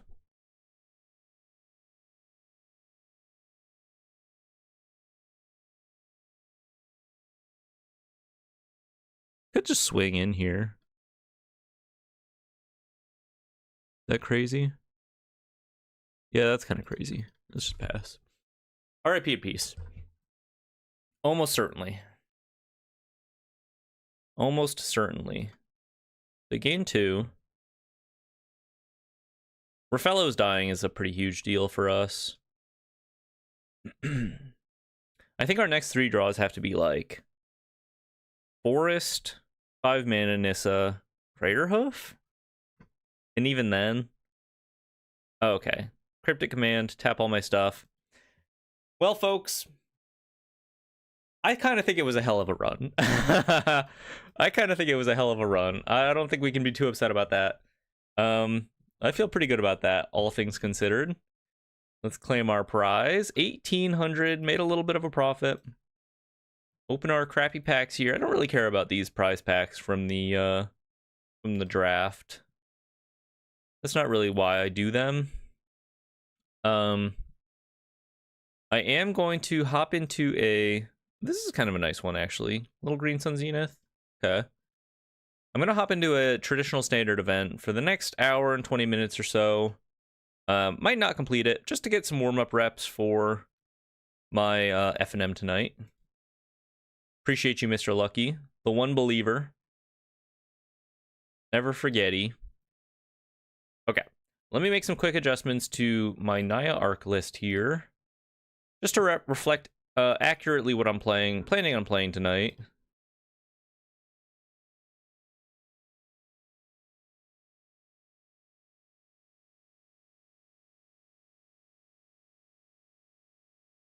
Warp speed. No. Okay. 2 Voice of Victory. I mean, I think the sideboard is pretty much the same. Day of Judgment. And then what else am I playing? I'm on No Mountains.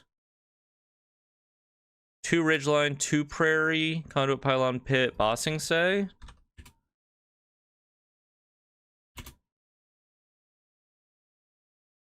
$24 lands. So I'm also on Sundown Pass. 24 lands, 4 Hushwood Verge. It must be 3 Restless Prairie. Yeah, I think that sounds right. 24 lands. Okay, what else am I playing? I'm on 2 Seam Rips today.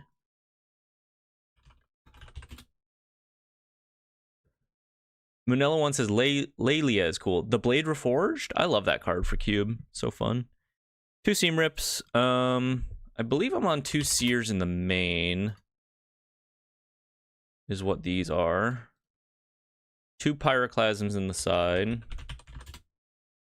And another Leatherhead.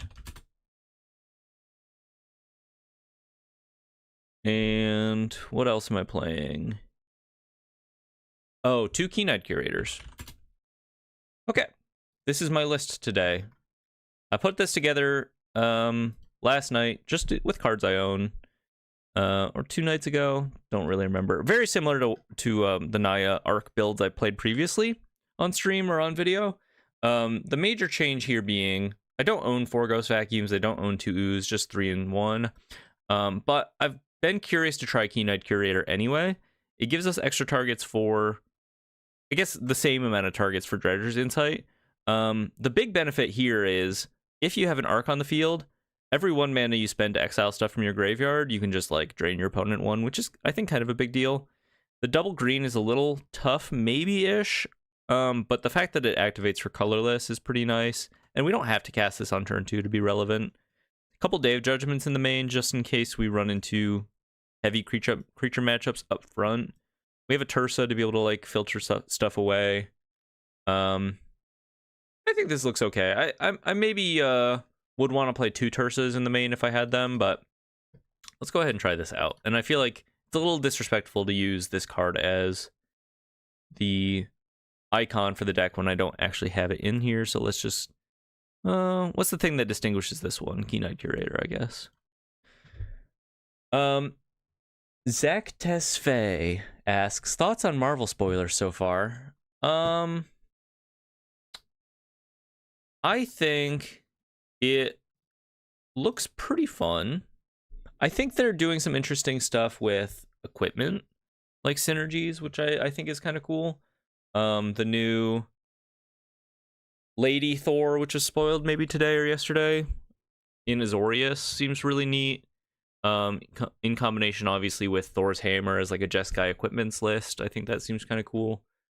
Synergizes quite nicely with Cloud. Maybe Cloud will finally have its chance.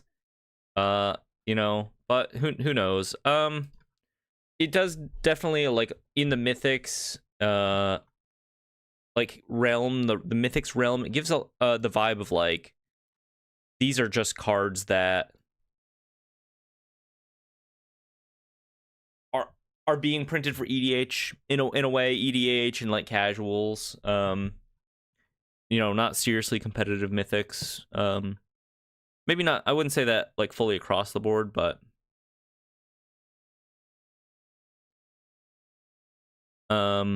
just those are my thoughts so far. I think it looks pretty good, though. It'd be really nice to have an untapped white source next turn. I think I'm gonna play the Conduit Pylons first. Free Strider Lookout. I kind of have to, like, really think about board wiping in this position. I think I just hold up the Get Lost here in case they have an Ouroboros, perhaps. I'm guessing this is that, like, the more updated version, though, with the Gear Hulks and the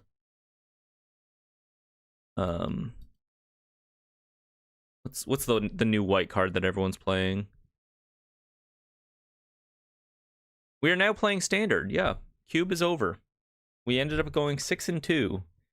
With a shaky start, turned into quite a good run. Has a Seam Rip for my Ghost Vacuum.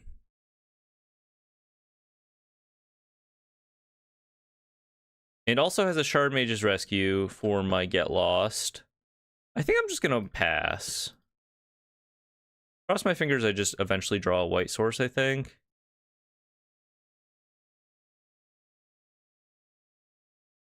Let's cast this Esper Origins here. Okay. Forest is also untapped white source because I have this Conduit Pylons. We'll leave that on top. I also think I'm okay with drawing the Dredger's Insight. The Serpent Society looks good. Yeah, that card seemed interesting. Practice Offense. That's the card I'm thinking of. Thank you. Yeah, I do expect that as a possibility next turn here. I maybe should have taken the window to get lost the Gear Hulk while I could have. I might just get punished for that. I don't think I die to this practiced offense, but it is going to be pretty good.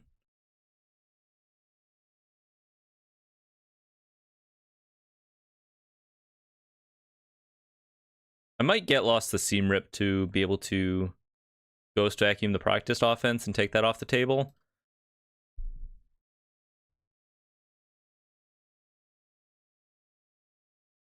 If they go for another practiced offense, I go for the get lost at that point because it will keep me alive, basically.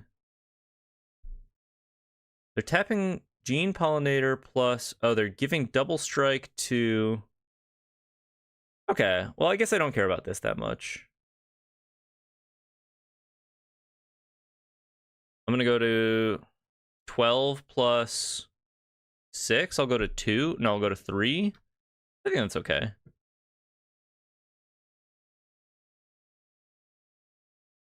Not super ideal for me, but I think that's okay.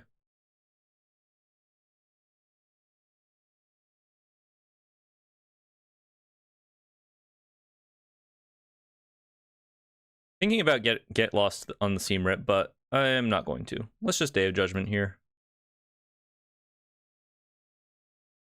I guess if they have Restoration Magic in the main, I'm, you know, a little boned. Leatherhead. Okay, Leatherhead kind of good. I have the potential to gain some life back here off my Dredger's Insight. The Hexproof, kind of a pain. I guess I could just, like, cast an Esper Origins here, try to hit a land, and then go for the Dredger's Insight. I think I probably live that way, unless they have a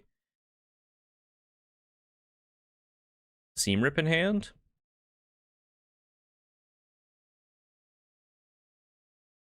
Maybe I play the Keen-Eyed Curator, actually, to like, double block. Because if they have Seam Rip, then I just die if I go for the Dredger's Insight. But if I play a Keen-Eyed Curator here, I can threaten the double block at the very least, or a single block to survive another turn. Seam Rip, they don't run it usually. Surely they have, like, one Seam Rip in the main. I mean, I guess they already spent this. Oh, you meant Restoration Magic? I think they have that in the sideboard sometimes, right? There's a Melt Striders. Fights my Moduin. Do you have another Seam Rip?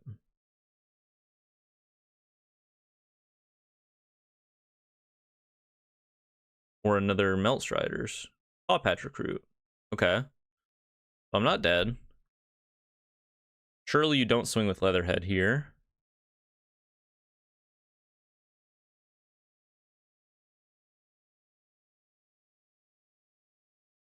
Arc of Hunger. Interesting. So we could go like Arc into Dredger's Insight. Maybe hold up some mana to activate Keen-Eyed Curator if we had another land. Try to fight back on life total here. We also maybe could have just played an Esper Origins. We hit a land there. Don't really want to shock it in.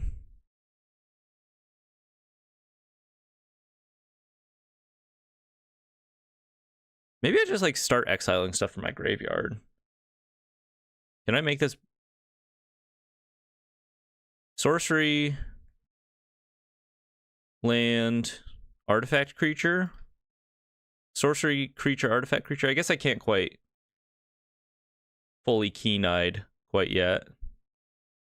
Best hit here is a creature. We hit a land. Oh, grab that, I guess.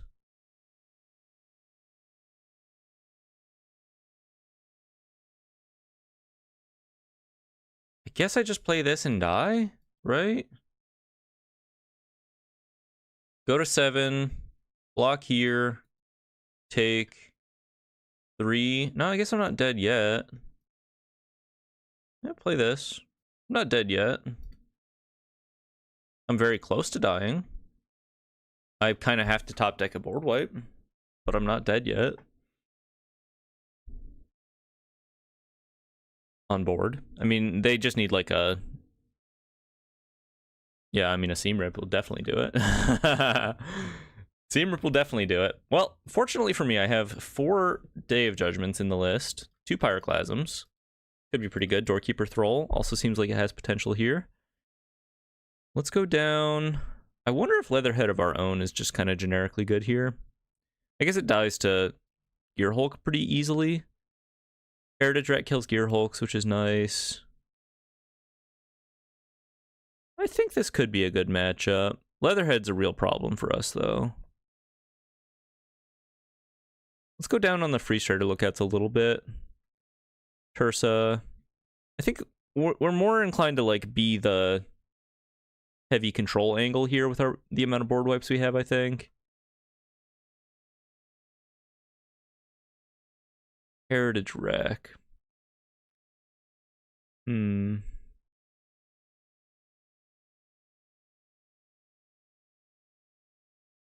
just cut like a Dredger's Insight. Esper Origins is a little weak sauce here. I like that it gains the life, but it's a little sad that it just dies to all of their removal so efficiently. Seam Rip, namely.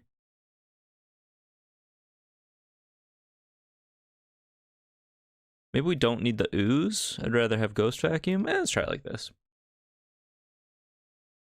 Depot says, I've been playing too much 5-color control. I think I'm addicted to Together as One and Jeskai Revelation Chain.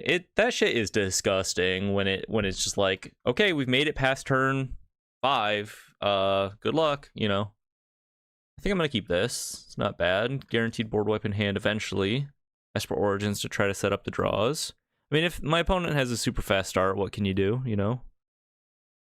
Let's Seam Rip the Llanowar Elves here.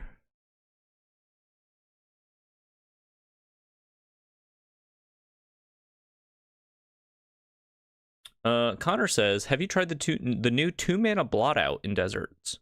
Which one's that? Is that the one that makes your opponent like exile a creature with the greatest mana value among creatures they control? Is it something like that? Grab this Ridge Line. 2-mana blot out. Sheltered by Ghosts on what? Seam Rip? Okay. Sheltered by Ghosts on Seam Rip. Let's think about trying to delay the Day of Judgment until they have like a real board. I guess what I could do here is Seam Rip the Pixie and then Seam Rip their elves. I think that's kind of annoying for them. Taking away a board, I think, is pretty relevant, actually. And the way this deck is built right now.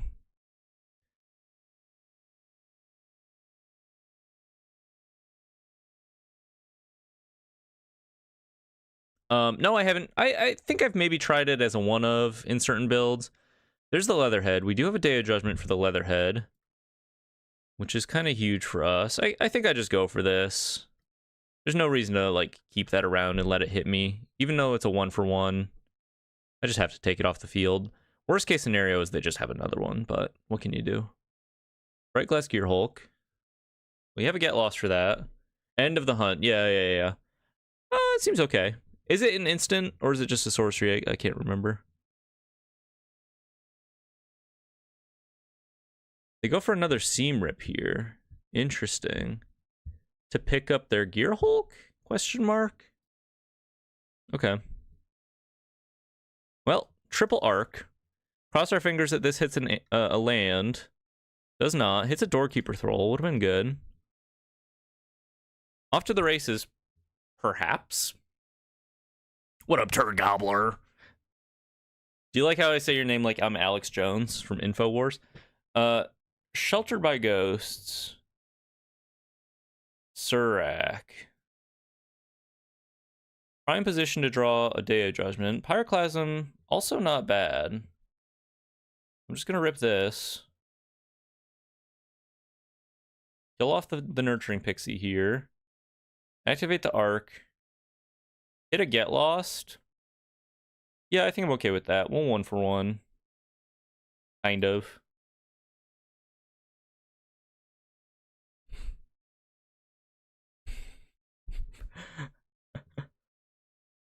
Rodrigo says Gear Hulk used by the forces of evil. And Tur Gobbler says, I don't like it. No, I love it. Another Surak. I like the way this deck is built, though, to be honest with you. It seems very good. Very up my alley. I just, wish it didn't involve having, like, you kind of have to be on Badgermal Cub for it to be any good, right? And I don't know. I'm not a Badgermal believer, but I do love this deck, to be honest with you. Seems very up my alley. Hit another Pyroclasm. We'll play our land. We're just going to fight over this Arc of Hunger forever, I guess. Turd Gobbler says, I also scream Eric, dude, but you never visit me. Okay. When are you streaming next? I'll put you on my calendar.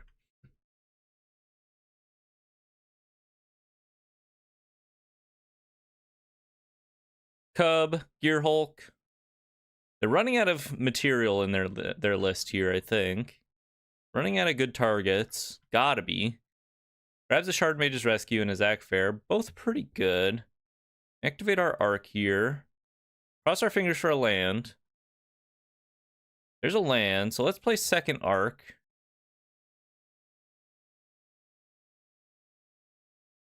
Activate second Arc. I maybe should have left up white mana here. If I hit like a Seam Rip, I'm going to regret not doing that. Ghost Vacuum's not bad. Play a Ghost Vacuum. Gain 3, deal my opponent 2. This is the power of the Arc Dredger's Insight setup. And now we have a Ghost Vacuum online to start pinging my opponent for 2 every turn. Pretty good. I mean, assuming they're probably going to Seam Rip my Ghost Vacuum, but I think we fade dying to practiced offense this turn cycle, which is nice. Exile a Get Lost here. Doesn't super matter. Maybe I'm supposed to hit a creature just for extra life gain.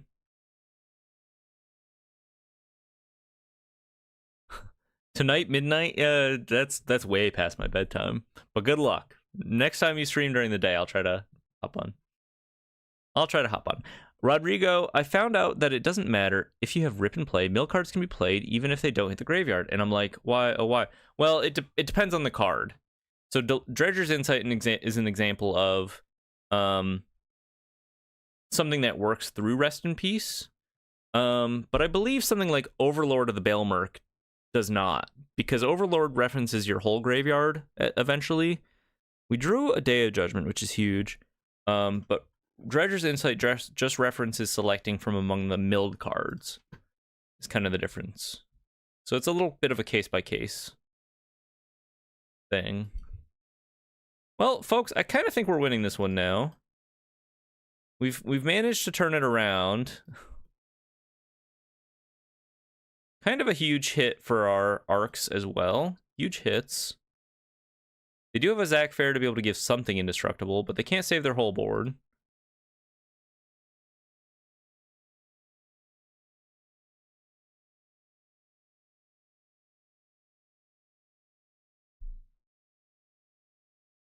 Like the new artifact they use in Jeskai Control. That one, I think, I would imagine that one says that one does lose to Rest. I think Tablet. I would imagine you can't cast the card through Tablet, or the card from Tablet through Rest in Peace is my guess, but I guess I don't fully know because Rest in Peace definitely shuts down Arc of Hunger, and they have very similar wording. And also I said Shards, so I'm sorry about that. Go for another Dredger's Insight. Continue to pull stuff out of my graveyard. I'm pretty sure they're super toast. They can? How is that one worded? I gotta look into it. Ooh. Tablet of Discovery. Mill a card. You may play that card this turn. That surprises me. Mill a card. You may play that card this turn. They land a Rest in Peace, which is a little unfortunate for us. Okay, well, here's a little test for you, Rodrigo. I have an Arc of Hunger on the field.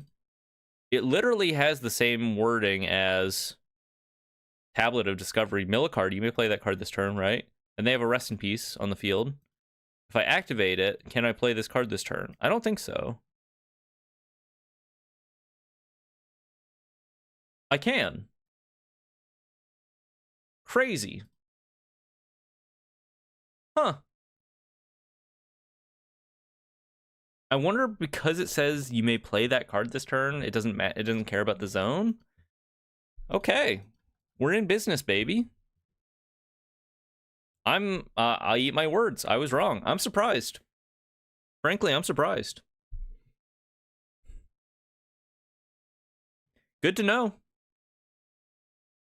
It must just be the fact that it says you may play that card this turn, you know? Doesn't care about the zone or what have you. I mean, this Rest in Peace is still very good against me, to be honest. I need to hit one of my Seam Rips. I guess I just play like an Emeritus here to have something on the field. I'm not going to activate this last arc quite yet.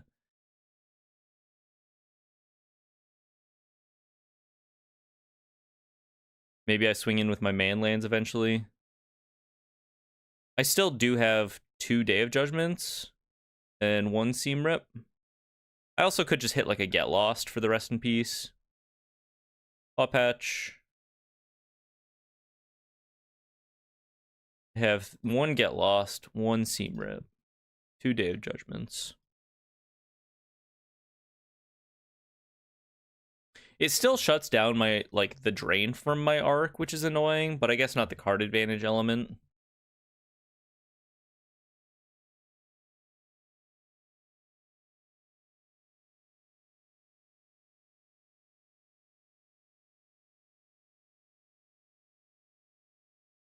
Yeah, I'm a little surprised, folks. Not gonna lie. It feels like it shouldn't let me play the card, but who knows?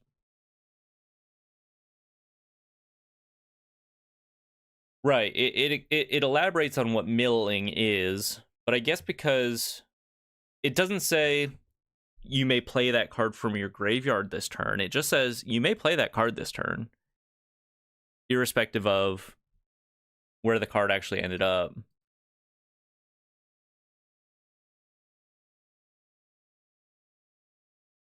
Another arc. Okay. Can we hit an answer for this Rest in Peace? Eventually we will.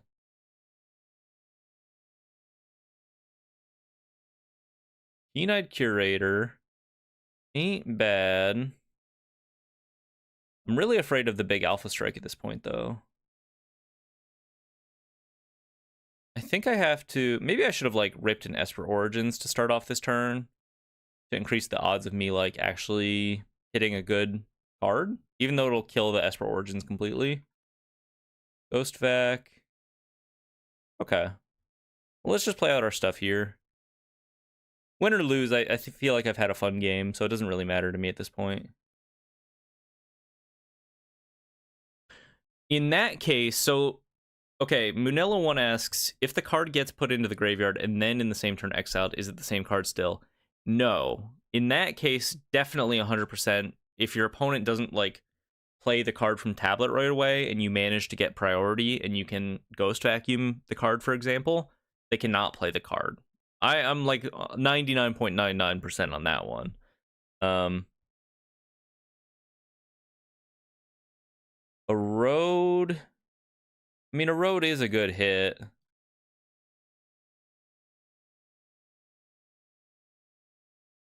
Wait, is it? Maybe it's not that good of a hit.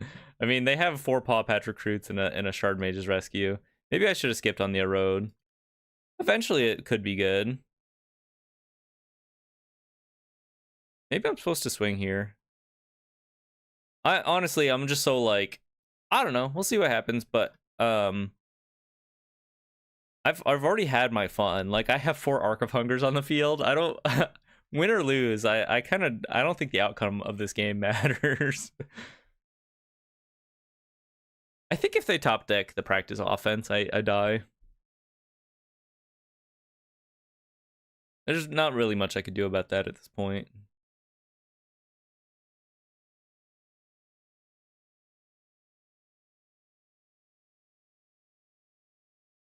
Depot says, walked to the corner store and shopped at start of this game too, and it's still going on. Yeah. We're here. Still here. Big chillin'. Swing for 3. Why not? Yeah, I don't know why we're still in it. I don't think either of us are playing particularly slow. It's just been a grindy ass game. 4 arcs on the field. Opponent has a better board technically with the Rest in Peace, but as soon as I deal with the Rest in Peace, their board kind of falls apart, or at least I just like kill them immediately, right?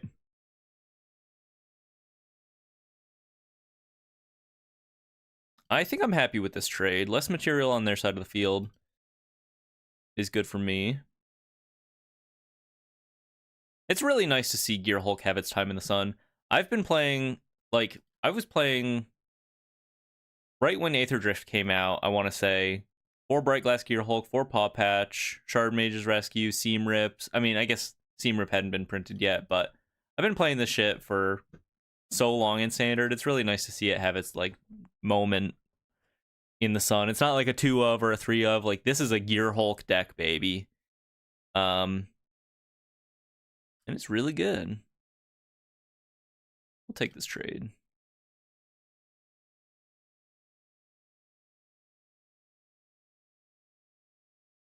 Okay. We get to see 4 more cards here. Esper Origins. Keen-Eyed Curator. Land. 15 cards left in my deck. Seer. I guess I could Seer the Paw Patch here. And maybe they're inclined to Shard Mage's Rescue it. I don't know. Maybe they just don't. I could also just... Do I just fire up my man lands and kill them?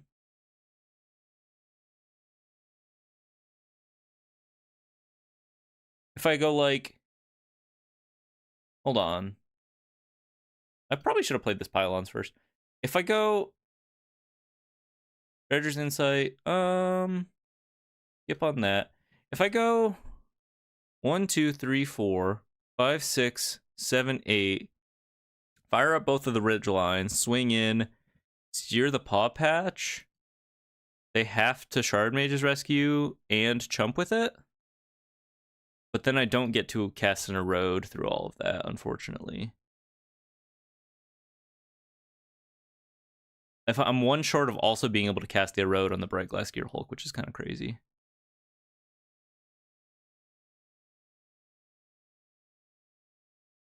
Huh.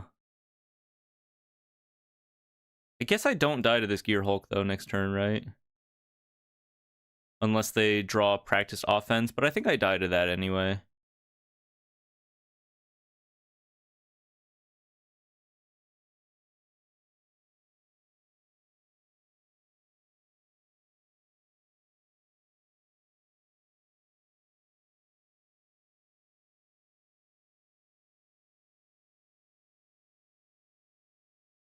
I guess I just let them block, right? I don't really need to force the Shard Mages.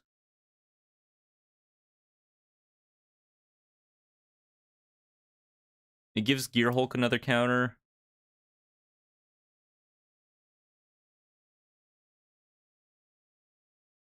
On the other hand, it forces the Shard Mages, which is nice. It makes this Erode do something. They go to 3. If they draw Practiced Offense, I die. Off rip. If they draw anything else, maybe I live.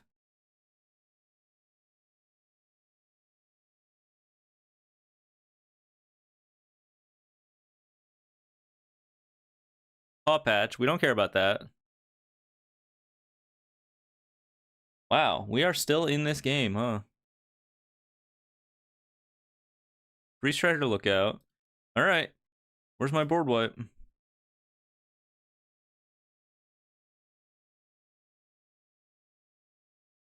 I'm gonna cast this Esper Origins for a little extra surveilling. A little extra life. Skip on these. Come on, just give me a Seam Rip or anything at this point. Yo. There's a Get Lost. Okay. So we Get Lost the Rest in Peace. We play a Ghost Vacuum. We erode the Gear Hulk.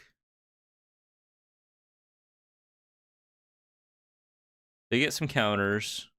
I'm doing this to get 2 things in my graveyard. I maybe should have even eroded my own Free Strider Lookout.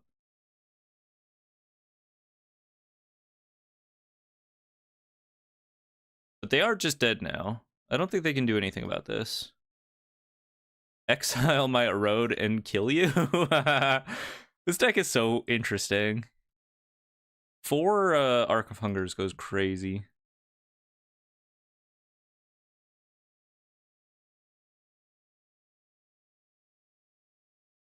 Well, that was fun. On to game 3. On to game 3. Try to do it again, I guess. Think about the shape of the game. I mean, Rest in Peace does make our game difficult, but not unwinnable. I still don't think we necessarily bother with the Heritage Wreck. Although maybe it's better than Esper Origins. It can kill Gear Hulks. It can kill Seam Rips. And Esper Origins gets completely shut down by Rest in Peace anyway. Maybe we want the Tursa? No, 1 Esper Origins is probably okay. Well, weird game.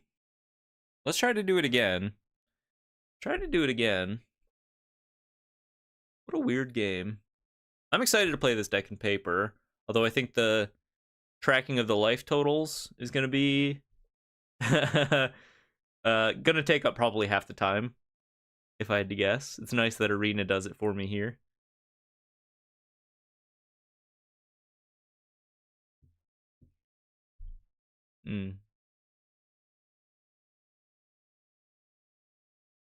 Interesting game. Love that Gear Hulk deck. Love that Gear Hulk deck. A lot of cool tools, very powerful synergies. It's interesting how Ouroboros has kind of fallen to the sideline a little bit in the face of just the raw value that Gear Hulk provides. Okay, well, I'm gonna keep this. No interaction is probably a death knell for me, but if I manage to like fade them having a nutty start, then I think I'm feeling okay. Turn 1 green source, Ghost Vacuum. Maybe I should have mulligan. I mean, my best opener in this matchup is probably like Seam Rip, Day of Judgment. Bare minimum. But we'll see.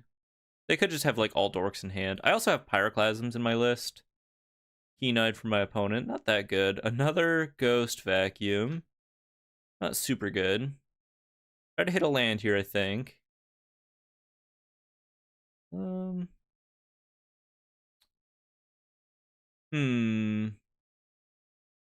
Let's grab the Prairie, I guess.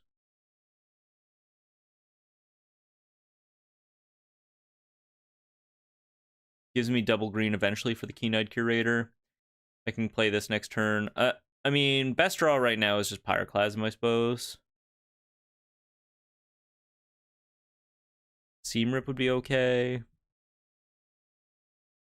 Sadly, the Cubs ruin it for me, says Nacho. I think I agree.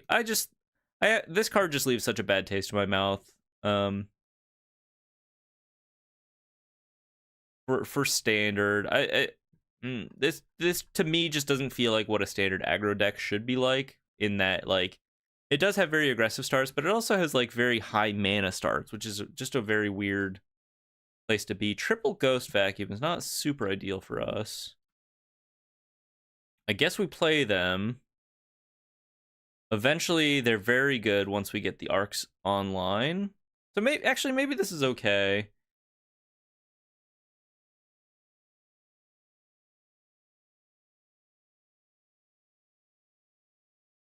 Yeah, it feels like Collector's Cage is like, it breaks like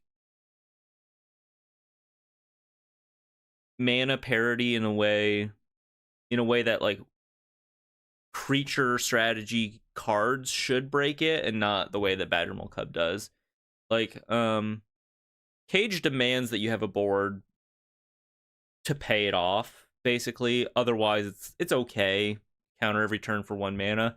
Badgermole Cub is like just way too efficient on too many axes, in that it makes a pretty good board for 2 mana and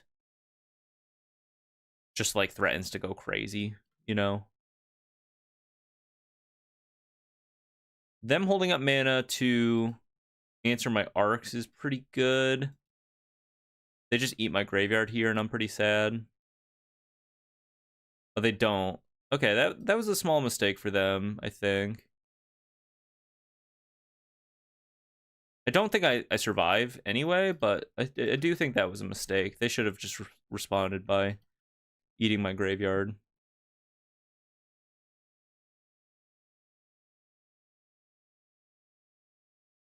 Hot take, but I think I feel... Connor says, hot take, but I feel like Standard would be worse. Balustrade Worm, let's go. RIP in peace. Would be worse without Cub keeping all the obscene value engines in check. I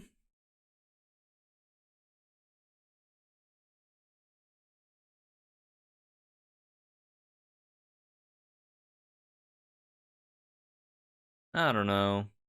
I agree that, like, the common argument is, like, green wouldn't be played in Standard without Cub, but I also feel like Cub keeps, like, a lot of, like, the potential for mid-range lists out of the format.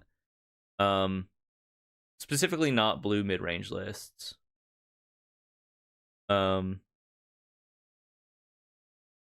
Especially in tandem with things like Sapling Nursery. Not that Sapling Nursery is a huge player right now. To me, I just feel like it's just too fast. It leads to too many non-games, is kind of the full stop for me. In the same way that, like, I think Slickshot Show Off leads to a lot of non-games in Standard right now. Also, yeah, it being so good keeps players from trying other stuff. I think I agree with that too. It's like, why wouldn't you play 4 Cubs in your green deck? You know what I mean? It's just because it's so generically good.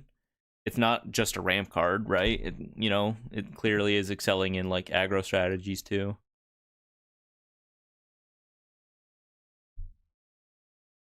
Lucio Pepito asks, how was the RC? The RC was good. I had a lot of fun. I went 4-4 playing Sultai Deserts. I got womped on quite a lot by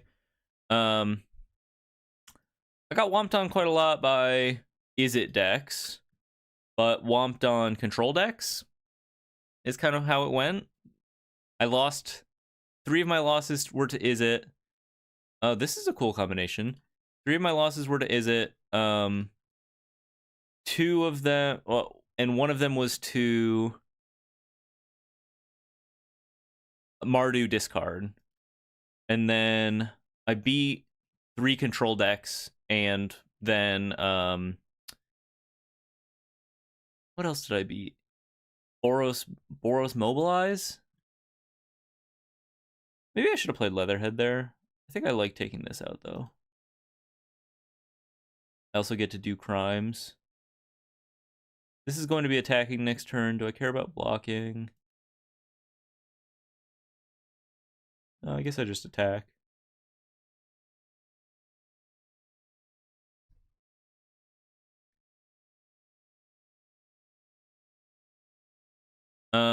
Connor says it would be hard to play a deck like this if we went back to super big top end decks being the best of all time.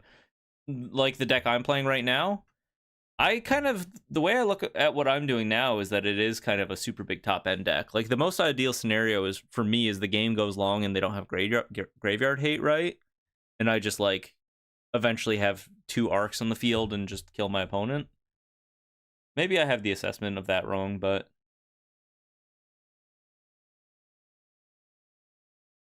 I think I'm dying.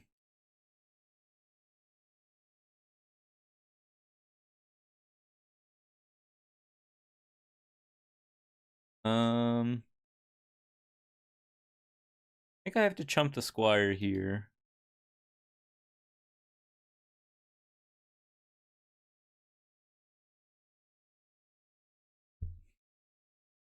So, oh yeah, I'm super dead. Okay, cool. Rodrigo says, I think that it being so good, it keeps players from trying other stuff, and I thought Standard should be the place where you can try new cards that will end up being forgotten for eternity. I kind of feel like that's what Standard, like the dream of Standard is. I mean, there have always been like bad cards in Standard, right? And the part of the fun of like local Magic is having sort of an agreement, like the Cold War status, I suppose, of just like we're all going to agree to play relatively fun decks, right? And I think that's the beauty of F&M. Fun being, we know we're not playing the most competitive decks, right? Fun decks don't have to be bad. It's just like we're not net decking. We're kind of trying to do our own thing. I feel like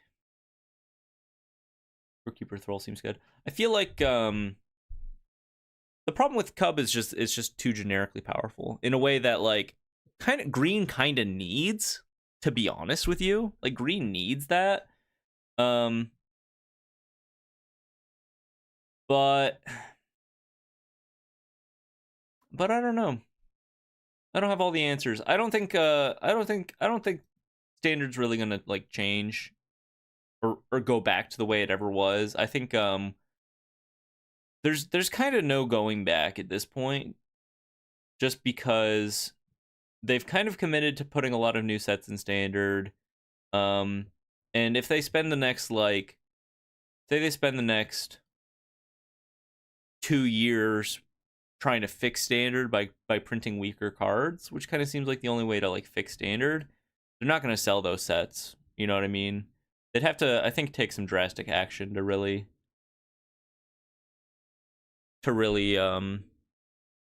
fix Standard or like bring it back to an intentionally low power level.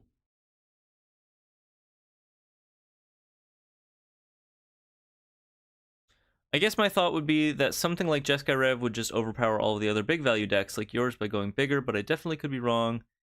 Cloud is a good example. Imagine a new player wanting to try him out. It's just not possible. Yo, yeah, I want a Standard where Cloud is good, you know? That feels like really appropriate to me as far as like what Standard power level could be. Instead, like we do exist in a Standard where like you could just die to turn 3 Crater Hoof and have non-games, or you could just die to like you could die to turn 3 Slick Shot Show Off and just have a non-game, you know what I mean?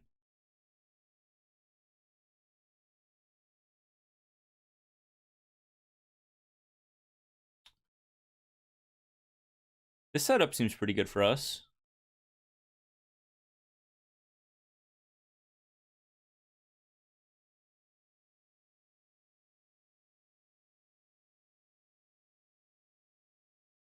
Ghost Vacuum. Let's skip on that one. I'm not going to pass on Day of Judgment in this matchup. I don't have double white, but I'm just not going to pass on Day of Judgment. I think I would take all of them if I could get them.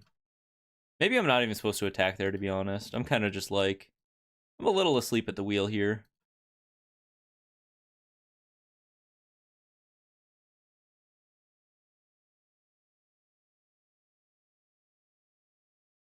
Depot says, my nostalgia always goes back to Khans of Tarkir meta, 2014-ish. Yeah.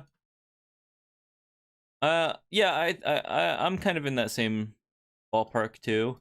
And they printed bad cards that didn't see play in those sets. You know what I mean? There were clear winners, there were clear losers, but it does feel like the gap between what was bad then and like there were strong and fast decks even that long ago in Standard, but they were fragile in a way that like the strong and fast decks are just not fragile now. You know what I mean? Storm Chaser's Talent kind of being a perfect example of a card that just is not. I think I just need to hit a land here, right, to be able to cast this Day of Judgment. Storm Chaser's Talent, Badgermole Cub, cards that are just like very good, very fast, but also kind of weirdly resilient that lead to really like consistent game plans, like consistent like game plans that like threaten you up front. With like you need to answer this now, but also if you don't, like you just die probably. I just have to wipe this board. And I think I feel pretty okay about that. I guess I could just like get lost the war leader's call and just chill.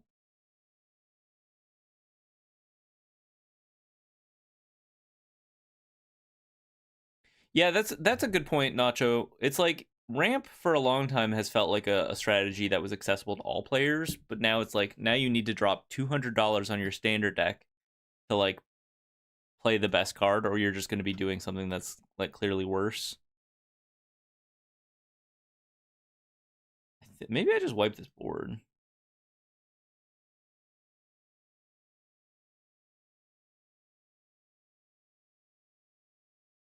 I guess that can't really kill me, probably, with like a Song of Totentons next turn.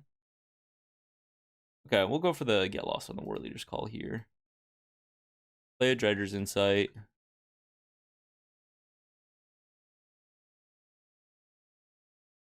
I'll take a creature, I suppose.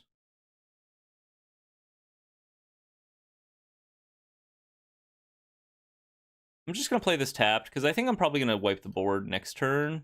See if they run anything else out before I commit this Free Strider Lookout. Another War Leader's Call. It's not great. Did they just fully swing in here? They just might.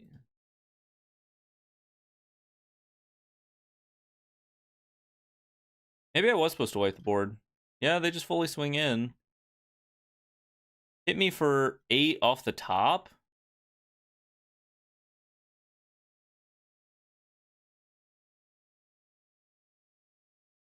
Oh, I'm like so dead, right?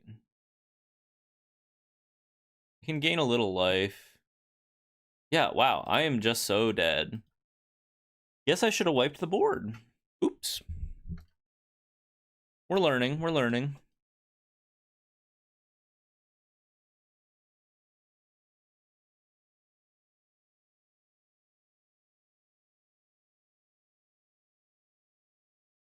And someone in chat, Rodrigo says we are approaching Yu-Gi-Oh levels of nasty. I think to me the problem is like this is just the perspective of someone that's relatively casual at the game. I play it a lot, right? But I'm not like a high level analyst or anything like that. It feels like they're really going down a slippery slope of with this fire design of like making a lot of really generically powerful cards with very little drawback that you know in the past you would print cards that have counterplay, but they're it feels like they're making more and more cards that just don't have counterplay, you know? Like what's the counterplay to a turn 2 Badgermal Cub? Spell Snare? Okay, that is the best answer, and they did add it to the format, but if you don't have the Spell Snare and it hits the field, like what's the counterplay? Clarion Conqueror, it's pretty good, but it doesn't like solve the matchup, right? At the end of the day, Clarion Conqueror is just like a 3/3 flyer. They're eventually going to like land an Ouroboros or something and outpace your board. Because at the end of the day, Badgermal Cub is just like it's just efficient on too many angles. Running off to a pretty good start here. I probably should have just played the Sacred Foundry, honestly. Tapped. Save myself a little life. Swinging in for 5.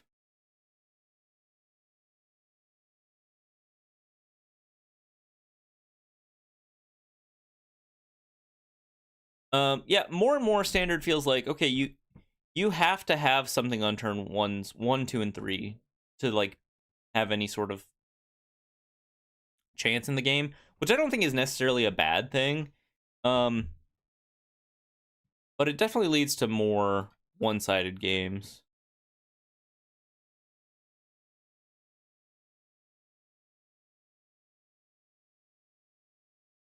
They need to print Fog. Interesting. Fog would upset some people, I think, probably in Standard, but it could be good. They cycle a Marauding Mako, interestingly enough. Drawing a get loss is pretty pivotal for us there.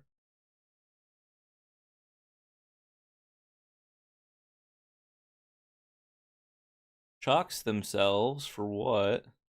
This card's a practiced offense. Interesting. Counter on the Mako. Exiles a Bloodghast. I guess I just go for the get lost here on the Moonshadow. I mean, I have to try to survive, right?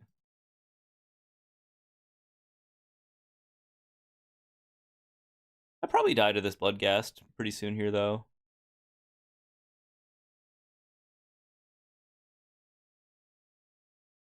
Yeah, I mean, if they just have, like... If they just have a land, I'm dead to the Bloodghast, but this is what I got.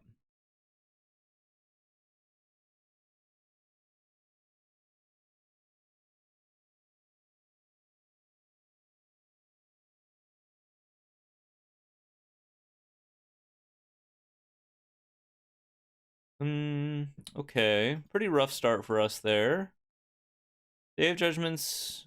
I think our list looks kind of decent into this matchup if we can survive the first few turns.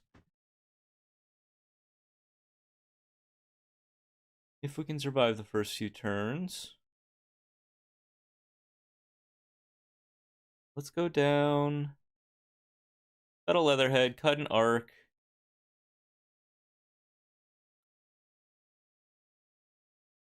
Maybe we cut the Ooze here.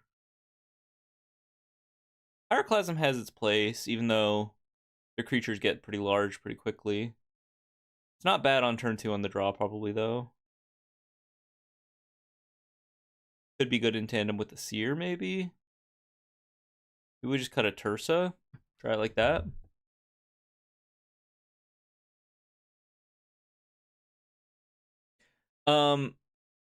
All of this talk of, you know, the direction that Magic and Standard specifically, but, you know, in a broader sense, Magic in general is going. A little dour. This is not a great hand, but it's keepable. On the draw, or on the play at least.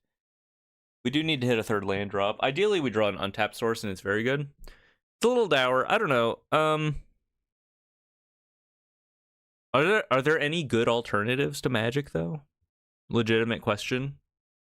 Something that scratches the exact same itch. I used to play a lot of Hearthstone back in the day. It's not a bad draw. And I do like Hearthstone, but talk about RNG. But at least it's like intentional RNG. And because it's a digital card game, you can like update cards.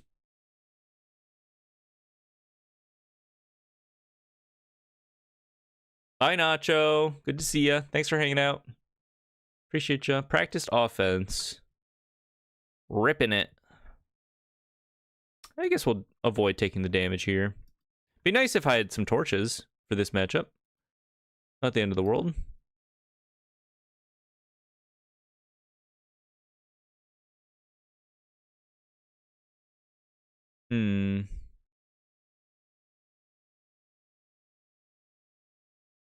I think I want to try to hold my Day of Judgment here. Hidden Esper Origins, that's not bad. Grab a Hushwood Verge. Let's hold up this Get Lost, I suppose. Manila One says, not the Flame Juggler trauma. Yo, I loved Flame Juggler, though. That card's so fun. It's not fun being on the receiving end of crazy, stupid RNG, but that's not really every game, right? Okay, they're going for a big attack. This is making our Day of Judgment look pretty good.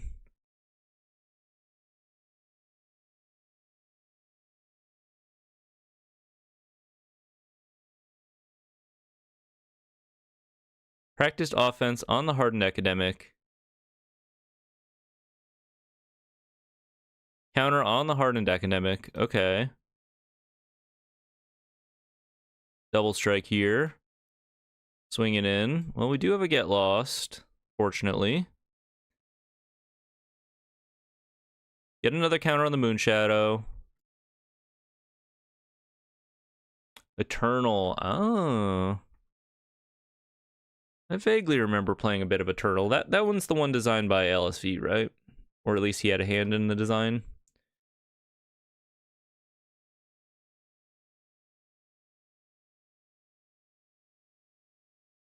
Guess I just pass here because Bloodghast return ability is a trigger, right? I can just exile it in response. Well, I guess we'll go for that now with the Hardened Academic here.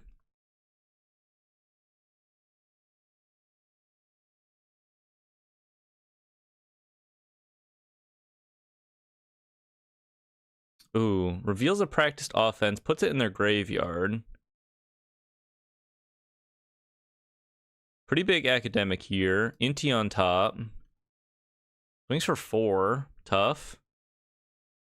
I do love Teamfight Tactics. I have played the shit out of some Teamfight Tactics. If anyone wants to see me play some Teamfight Tactics, I'm down. Let's get back into it.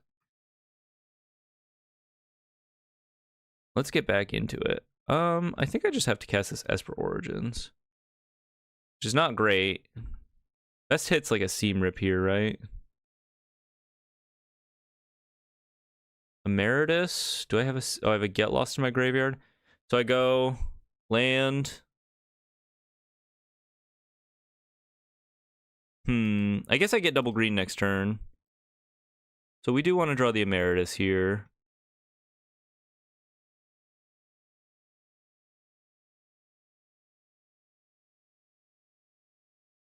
Hit our land drop, I suppose. We could win this game. We could lose this game. If they just top deck another practiced offense, I'm dead. But we know they're top decking Inti at the very least here.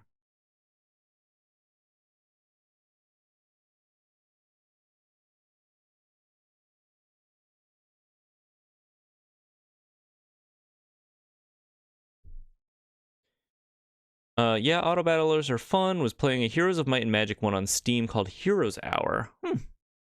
Never heard of that one. Oh, they do have another practice offense. Okay, very good. Looks very good. Very good card. Double strike. Repeatable double strike. Turns out that's pretty good. Not on a great run with this list. Maybe I do want more Seam Rips in the face of just how fast the meta is, I suppose, on the ladder. Someone earlier suggested a split of 3 and 3 Seam Rip to Get Lost. All right, let's try it out. Let's check that out. Especially with my main deck Get Lost, or main deck Board Wipes. Maybe that makes more sense. I've been finding myself begging for Seam Rips, right? I'm gonna play one more match. Cross our fingers that we get a nice clean win here before F&M tonight. I once again, I don't think this is the best deck in the world necessarily, but I do find it very fun. When you eventually have the setup.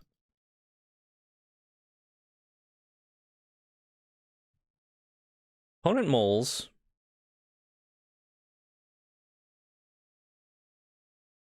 Rodrigo says, I'm using the Pinnacle Star Cage. I think that card has its moments for sure.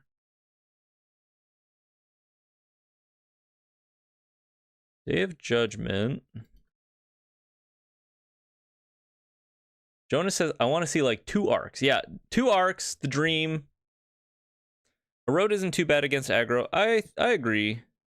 I just don't own... I only own the one Erode in paper, and I'm trying to play a list right now that reflects what I am capable of playing at F&M. I think if I were seriously playing this list, like trying to grind on MTGA, I'd probably run 3 Erode, 3 Get Lost, maybe something like that. I'm not exactly sure, but I do think it's a pretty strong card.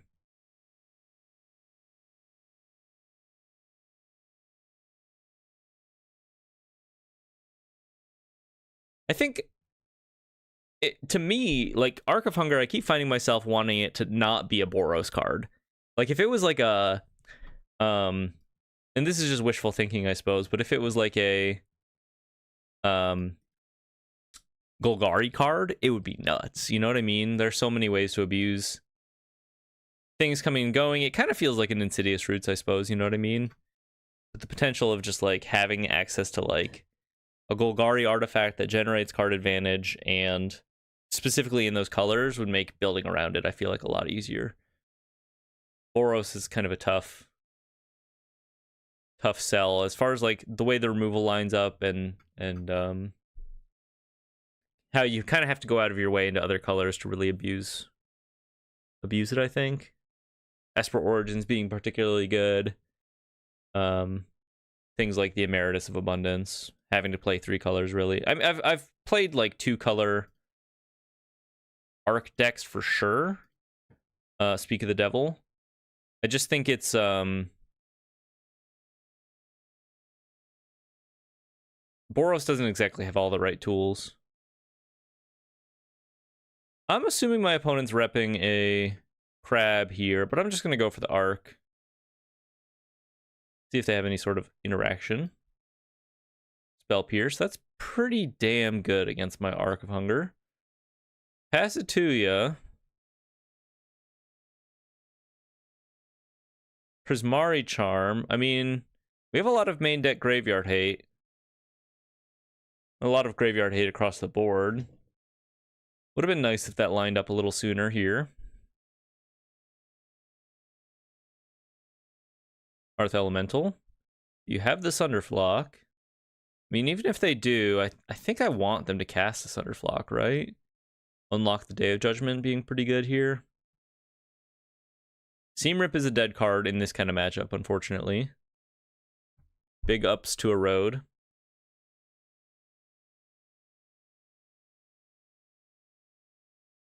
Harmonizes the Winter Night Stories. Depot says, anything more tilting than Spell Pierce? Yeah, it's a pretty good card when it's good, right? I guess we just wipe this board anyway.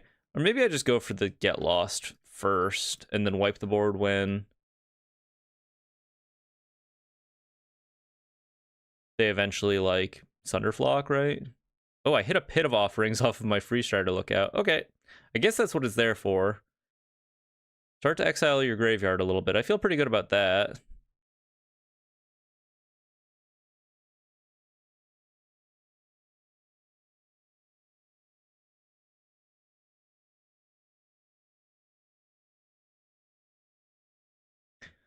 Connor says, I've been working on a 10th District Hero Arc deck, playing the Academics and the stupid mascot guy. Interesting. 10th District Hero. I know that card vaguely. Couldn't tell you the full text. Detect intrusion, picking up their other Hearth Elemental. Countering this, Get Lost. Okay. How about other Get Lost? Hit you for 3?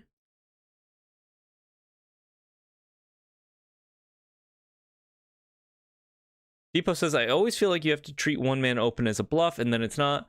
Yeah. But if you can play around it at the same time, too, you know?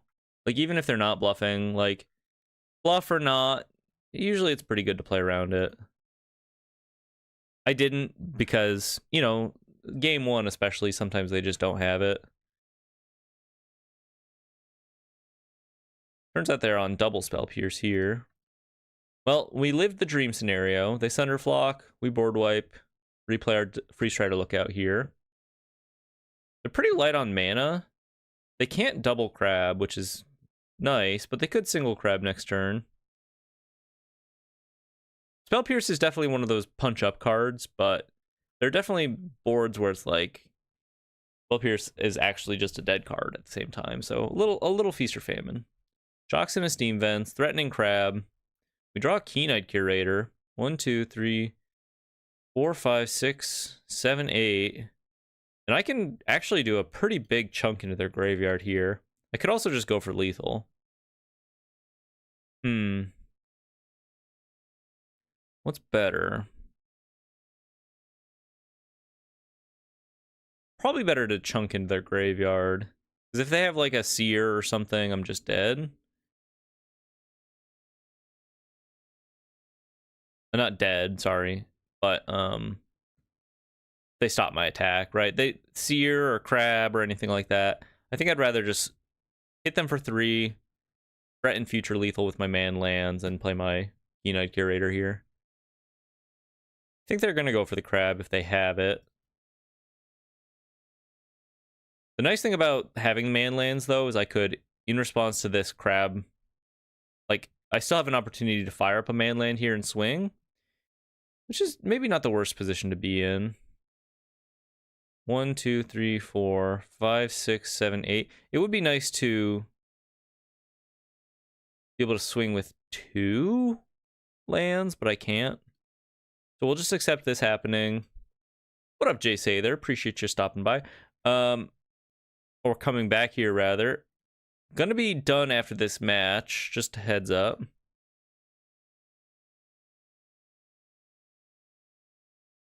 Start eating up their graveyard here. Doing crimes. I'm gonna eat all but one, and then in their upkeep, eat the last one.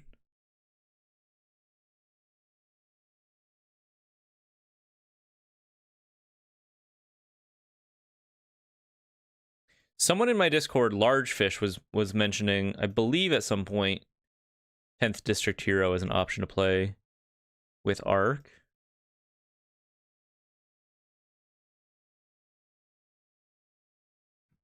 I'll have to give it a full read.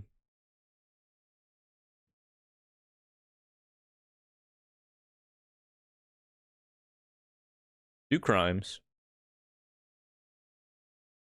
Take the stomping ground here. Getting close to being able to fire up 2 man lands.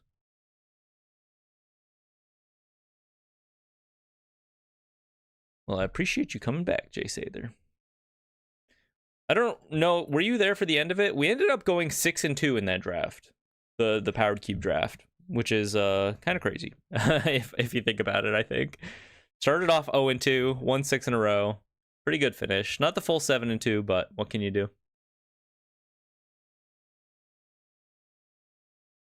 Can't complain.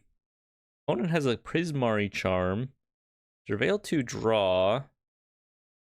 I can fully turn on the Keen-Eyed Curator next turn and go for that. Which seems pretty good. They kind of have to hit another Crab or Sunderflock here. And they may be forced to dig even further with this Winter Night Stories. I mean, if they have another Sunderflock right now, it buys them a turn. Pretty good. But they do continue to dig. Now they need to hit land plus Crab or Sunderflock. Otherwise, they might just be dead.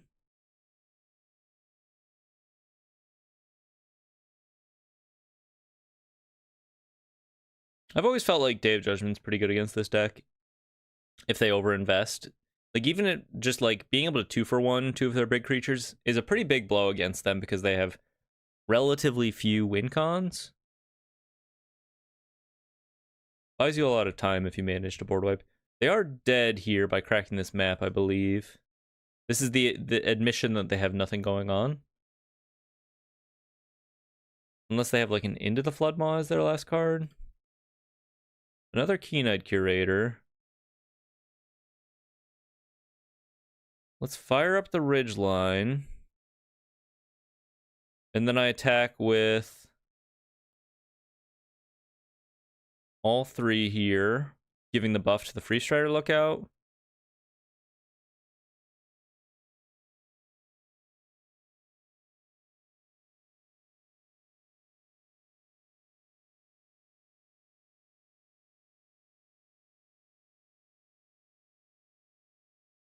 Almost got the reverse sweep. Yeah, pretty crazy, right? Came down to a lot of clutch top decks, not gonna lie. Final hoof count was 3, but also, like, if you include the 7 mana Nissa, the Phyrexian Nissa, I believe we had a couple extra from those as well. I have instant sorcery, creature. Might as well do crimes.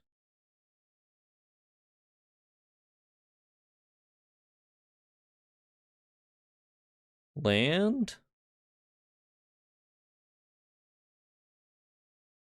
7/7 Keen-Eyed Curator.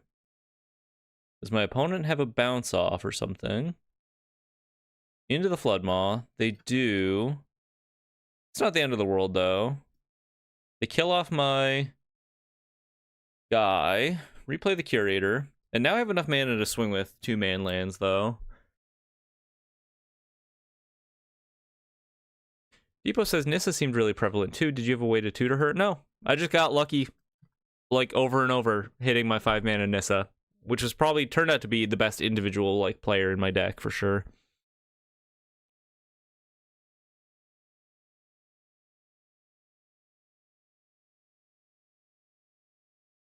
Yeah, I don't think my deck was very good, and I don't think I played it super well either. I just sometimes the cards line up, you know. Earth Elemental for my opponent here.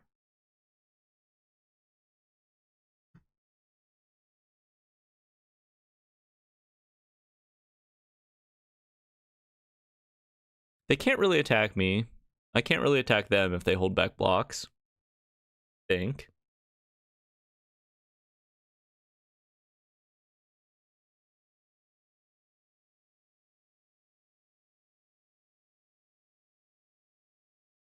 Bye, Rodrigo. Thanks for hanging out, dude. Appreciate you stopping by. Your presence in chat was noticed and appreciated. Thank you. Swings in for 10. No blocks. Curious to see what they got.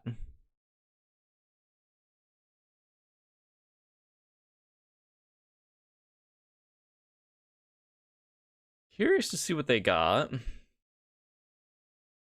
Hearth Elemental. Taking a long time on this decision.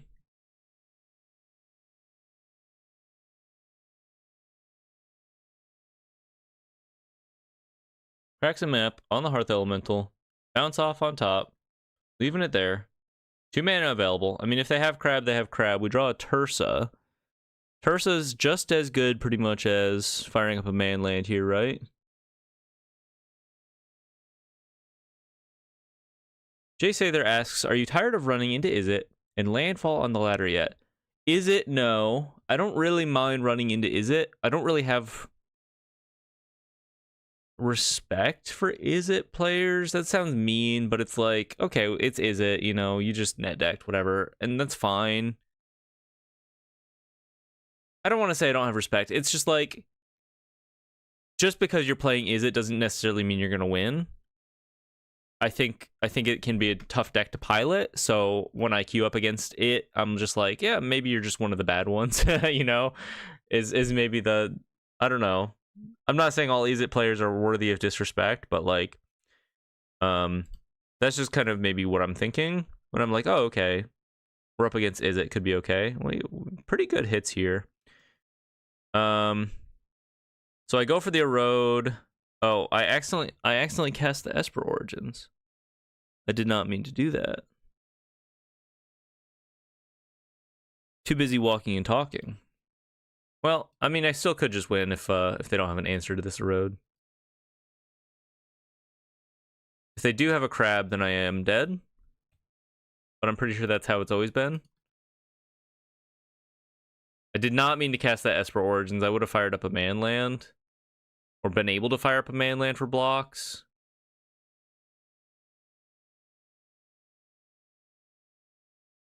They do have another Crab, frustratingly. I am dead. Yeah, that's kind of a shitty way for that. Oh no, wait. I had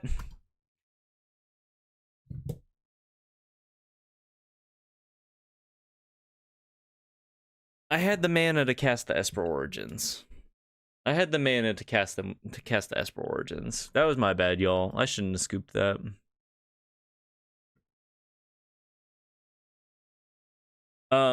But to fully answer your question, Jay Sather, I am tired of running into landfall.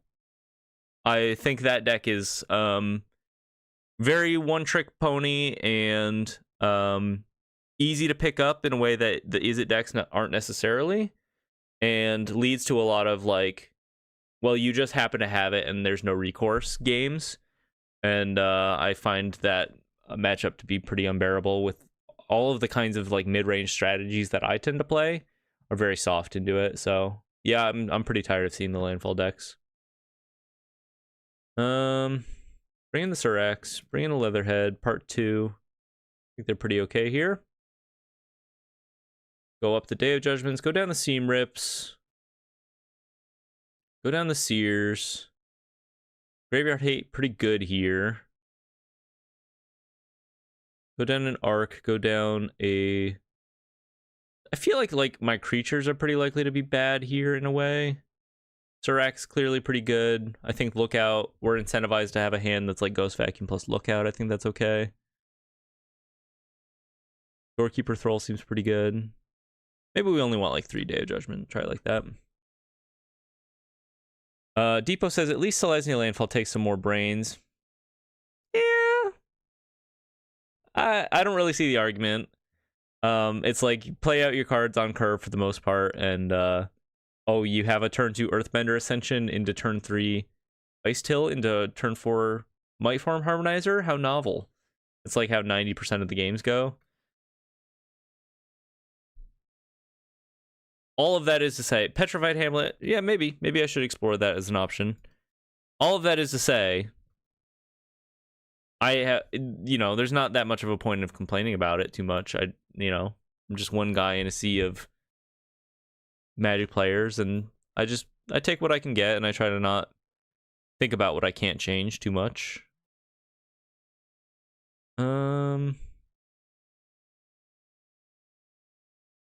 We'll skip on another Get Lost here. I just want to see more cards.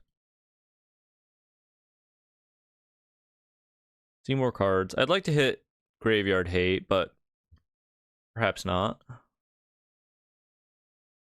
Oh, did my opponent keep a 1-lander? They kept a 1-lander. I mean, this is what I'm talking about, right? You're never going to run into a mono green landfall player probably keeping a 1-lander unless they have like Elf. I don't know, maybe on a Mold of 5 or something, but my opponent, I don't think mulliganed and kept a 1-lander, just hoping that they're eventually going to cantrip into a land. But like, I don't think if you were like an actually like good player of this deck that you would keep a 1-lander if you didn't have to. But I feel like you just run into more opponents on Is It lists that get punished by their choices. Whereas like, because there's so few choices in the mono green landfall strategy, they all tend to run pretty similar. People sometimes are like, but the sequencing, and it's like, come on, the sequencing in that deck is not that hard. In paper, there are a lot of triggers you have to be mindful of. Let's play around Spell Pierce here. There are a lot of triggers you have to be mindful of in paper, but on Arena, it's pretty straightforward. Jay Sather says, it's super frustrating when you answer like 5 or 6 threats and they just still beat you with the bossing say. Yeah, I mean, that matchup is pretty impossible to beat if you are also not doing something like proactively busted for the most part, I think. Fires off a Traumatic Critique. We have the turn 2 Curator. Trying to play around Spell Pierce a little bit here. Mythic Mike Aggro Extraordinaire always says never keep 1 land. I think for the most part that's true. There are some cases in some decks that sometimes get away with it, but for the most part I think you want at least 2, preferably 3, I think is kind of the sweet spot.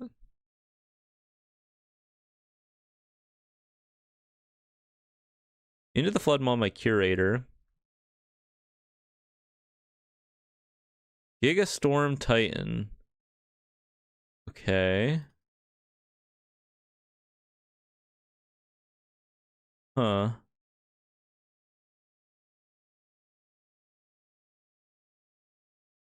I guess I just Get Lost this so they can't Sunderflock. And then I start eating their graveyard. Voice of Victory is a good draw.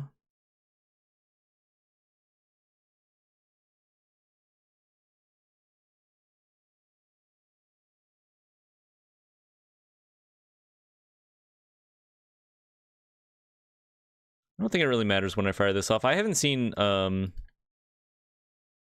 State from them yet. Are they playing Flow State? Opt.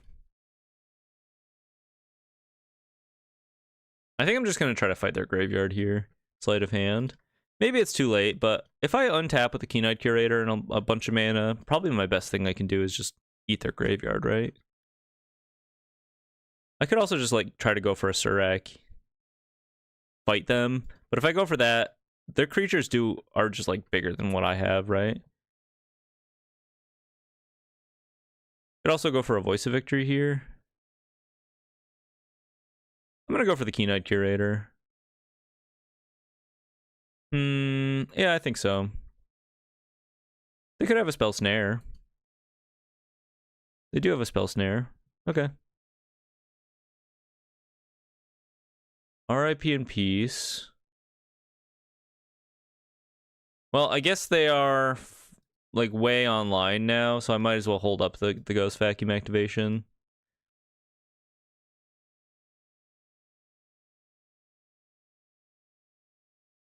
Ooh, Mulligan is a 0 mana draw 6. Too hard to pass up.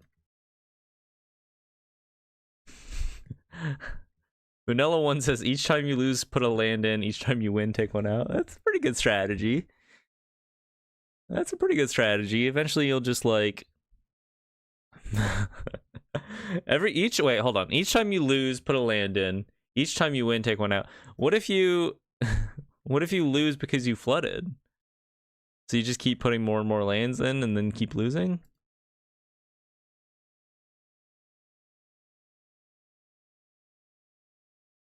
A road seems like a good draw. Go for the Surak.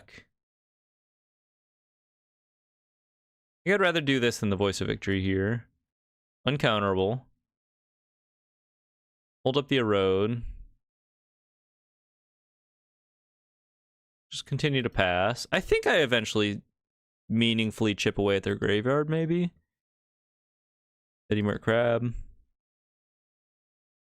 Does not have to tap my Surak. I'm going to go for the Erode here. Play around Thunderflock, possibly. See if they have Spell Pierce. They do have Spell Pierce. It's lining up nicely for them. Maybe I should have gone for the Voice of Victory, just to be able to guarantee I resolve that spell, that Erode. Winter Night Stories. I remember when aggro decks were running 13 lands in Best of 1 to exploit the Shuffler. Oh, yeah. Oh, yeah. Oh, you put in all man lands. Okay, that's the strategy. 4 Mutavaults. 4, I don't know, whatever. Soulstone Sanctuary. Jay Sather asks, what are your thoughts on the Marvel Voice of Victory? Could be a nice deck for card for Shiko decks. You mean the She-Hulk? Is that what you're referring to? Can't cast spells during your opponent, or your opponents can't cast spells during your turn? Isn't it Selesnya? Or are you talking about a different card? The upfront, like Lady She-Hulk, pre-She-Hulk, Jennifer Hudson or whatever her name is white, but I don't know. Oh, to be able to like do Shiko, I see. To be able to like cast it from your graveyard and do crazy flips, maybe. Maybe could be good.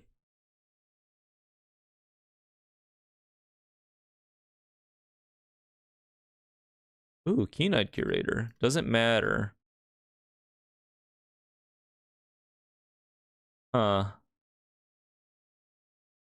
They have another Spell Snare. I feel like they have another Spell Snare, right? Is fighting against their graveyard kind of a lost cause here? Probably. But if they have a Spell Snare, I think I'd rather they counter this. Oh, they don't have a Spell Snare. They're just going to Thunderflock me into Oblivion. I have good hate pieces, but not enough mana, probably. Too little, too late. I guess if they like Thunderflock me and I draw exactly Day of Judgment, I'm feeling pretty okay. But without like a hard rest in peace to shut down their graveyard, it's probably not much of a reason to fight them back. What up, Tree Man Boo 1535? Thanks for stopping by. Appreciate you. I am about to be done streaming. I just want to let you know. Once this match wraps up, last game, I'm going to be out of here. But you've missed a fun day. We went 6-2 in a draft that started off 0-2. In Powered Cube, playing mono green essentially. Got a lot of lucky top decks that led to a lot of kind of out of nowhere wins, and then we've been playing this Naya Arc of Hunger list that I'm going to be bringing to F&M tonight. I know it doesn't look like Naya right now, but it is. And I've been getting my shit beat down. I've been getting stomped in over and over. So hopefully it goes a little better tonight. Hopefully it goes a little better tonight. I'm crossing my fingers. My opponents have been ruthless and relentless. We had one good match against Selesnya Gearhulk list, but otherwise I've been getting a little trounced. Opponent not in a great spot here this turn exactly, which is great for me. I wonder, can I meaningfully impact their graveyard at this point? I might as well keep. They have 1, 2, 3, 4, 5, 6, 7, 8, 9 instants in their graveyard. Maybe I just start like exiling the crabs, you know? I could take them down a notch if I just like spend my whole turn exiling stuff with Keen-Eyed Curator. Treeman Boo. By the way, I'm Dan in the Discord. Yo, what up, Dan? What up, brother? I know that guy.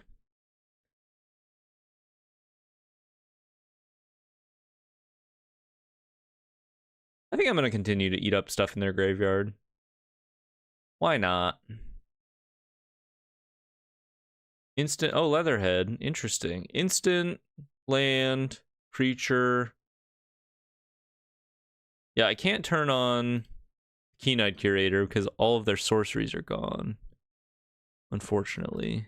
Would be nice to have that attack, I think. I could just swing in. Go full aggro here.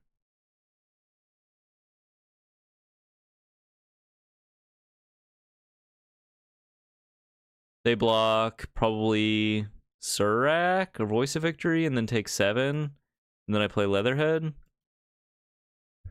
I might regret that. Maybe I just have to pray that they don't eventually Sunderflock me. I think I'm pretty toast, though. I think, like, even if I exile their graveyard completely... Well, I know who you are, Jay Sather.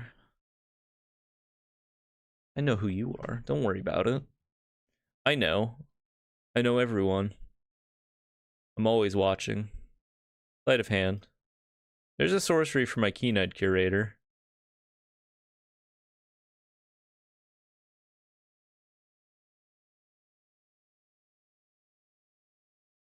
And I have to admit something to you guys too. I've been keeping a secret. This whole time, rips off mask. I've been Saffron Olive. It's Seth, probably better known as Saffron Olive. Sorry, shout out, by the way, to my boy Seth, probably better known as Saffron Olive. I did you dirty with that impression. It's all love. It's all love. It's all love. Shout out to the GOAT. Winter Night Stories. Opponent going all in trying to hit this Thunderflock.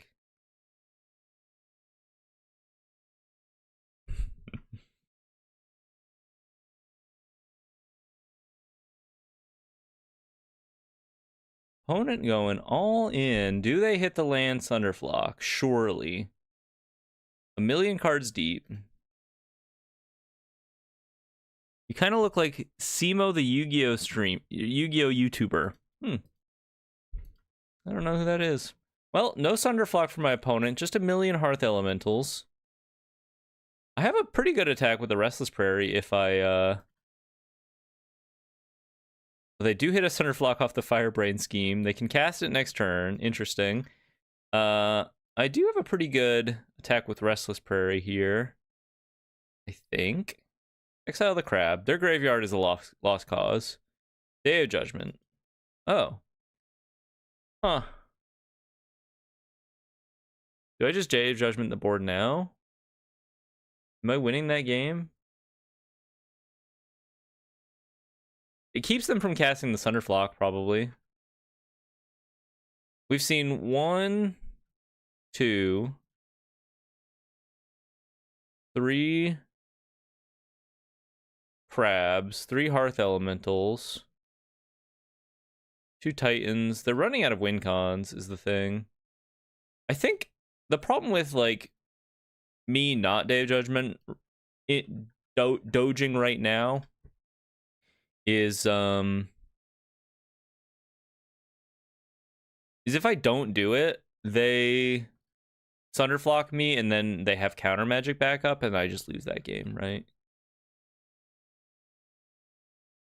But if I get to like keep them from casting the Sunderflock in the first place, that could be kind of good for me. I don't know. Plus I have this Ghost Vacuum, which will eventually produce a board, right?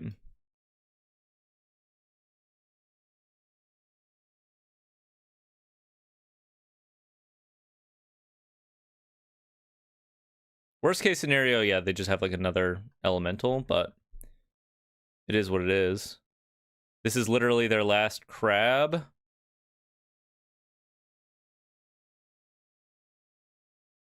No, they have one more crab after this, and then this is, I think, their last Sunderflock, though. Maybe one more Sunderflock, too. One more crab, one more Sunderflock, one more Hearth Elemental.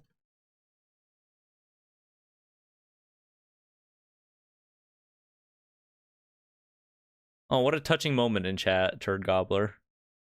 Wow.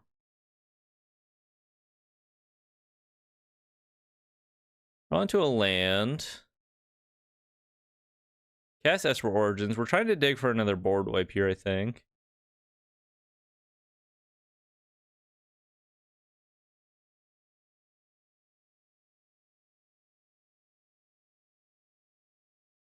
You guys, it's been a while since I've seen Arc of Hunger. Do you guys remember that this is an Arc of Hunger deck? It's been a while.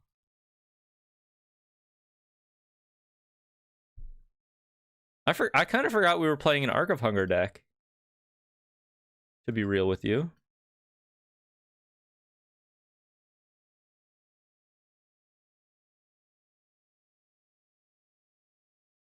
Hearth Elemental.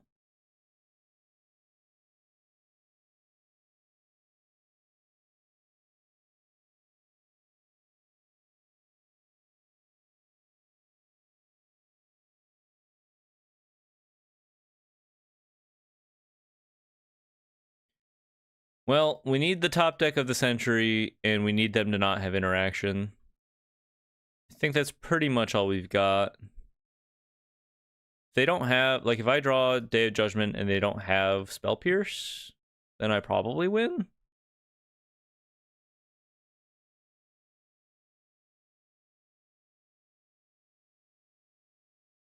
Arc of Hunger, huh? I have to go for Esper Origins. This could buy me a turn. Let's take the land.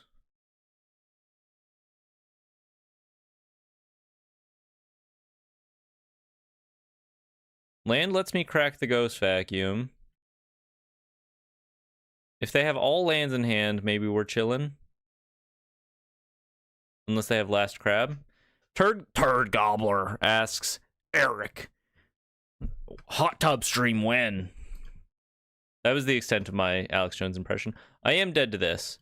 All right, folks. Hot tub stream when? Probably never. Probably never is the answer to that one, but I appreciate you asking. All right, folks. It was a fun stream. I lost all of my matches, I think, with Naya Arc, but I don't feel that bad about it. I think my FNM is a little more suited for this deck, to be honest, than the latter. There's a lot of, like, control and very grindy decks at my FNM, and I think it's going to be okay there. Cube was fun, though. Appreciate you guys hanging out for that. I'm contemplating, if I have free time, I'm going to do the best of one like play-in event tomorrow. And if I do that, I'll make a video out of it and I'll post it on YouTube. So possibly look forward to that. Otherwise, as far as like new deck ideas and things to post about, not much cooking right now. I've been in talks with Large Fish in my Discord about possibly doing a like donation deck for a budget arc build. But that's been giving me a bit of a headache. It's fun to work on, but simultaneously very difficult. As far as like brewing something that I feel like is worth playing, and something that you could possibly have success with. Other than that, I've been dipping my toes into some alternative mono white builds, just like straight up aggro, with trying out practice offense and various sort of like budget angles for that. Other than that, did I add practice offense to my Kethkins?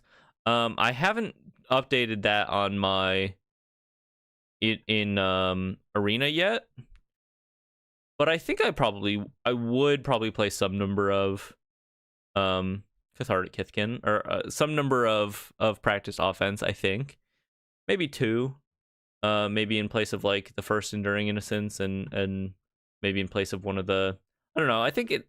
I'd love to see Thoughtweft Lieutenant go after kind of tossing around those, like having a conversation about it. I think I'd like to see it go. But I don't know. It also leads to some good turns, and we need a certain creature density / Kithkin density. Yeah, maybe the Thoughtwefts could like be cut down to 2, and you just put in a couple practiced offense. I don't know. Other than that, let me know if you want to see more desert videos. Throw out some color combination ideas, some themes. I'd be happy to explore it. You know what is kind of weird is that I haven't done like a deserts arc build. So maybe I will do that. I feel like there's a kind of a reason to be on something like that, but 4 color, 5 color perhaps. I feel like right before deserts rotate, I'm going to do some kind of silly 5 color build with all of the cards that I've like done big videos on in the past. So look forward to that eventually down the pipeline. But as for now, you know, we have a new set coming up pretty soon. Strixhaven didn't speak to my soul as far as like brewing goes. But maybe Marvel will have some fun stuff to explore, and maybe fans might shake up Standard before then. We'll see. I don't know. White red deserts. No green? What's the point? What's the point? Turd Gobbler asks, Eric, can we do viewer battles next week, or are you embarrassed to lose to us on stream? Oh yeah, viewer battles, let's go. Sure, fuck it, let's do it. I'll see you then. Viewer battles next Friday. Let me just double check that I am streaming next Friday.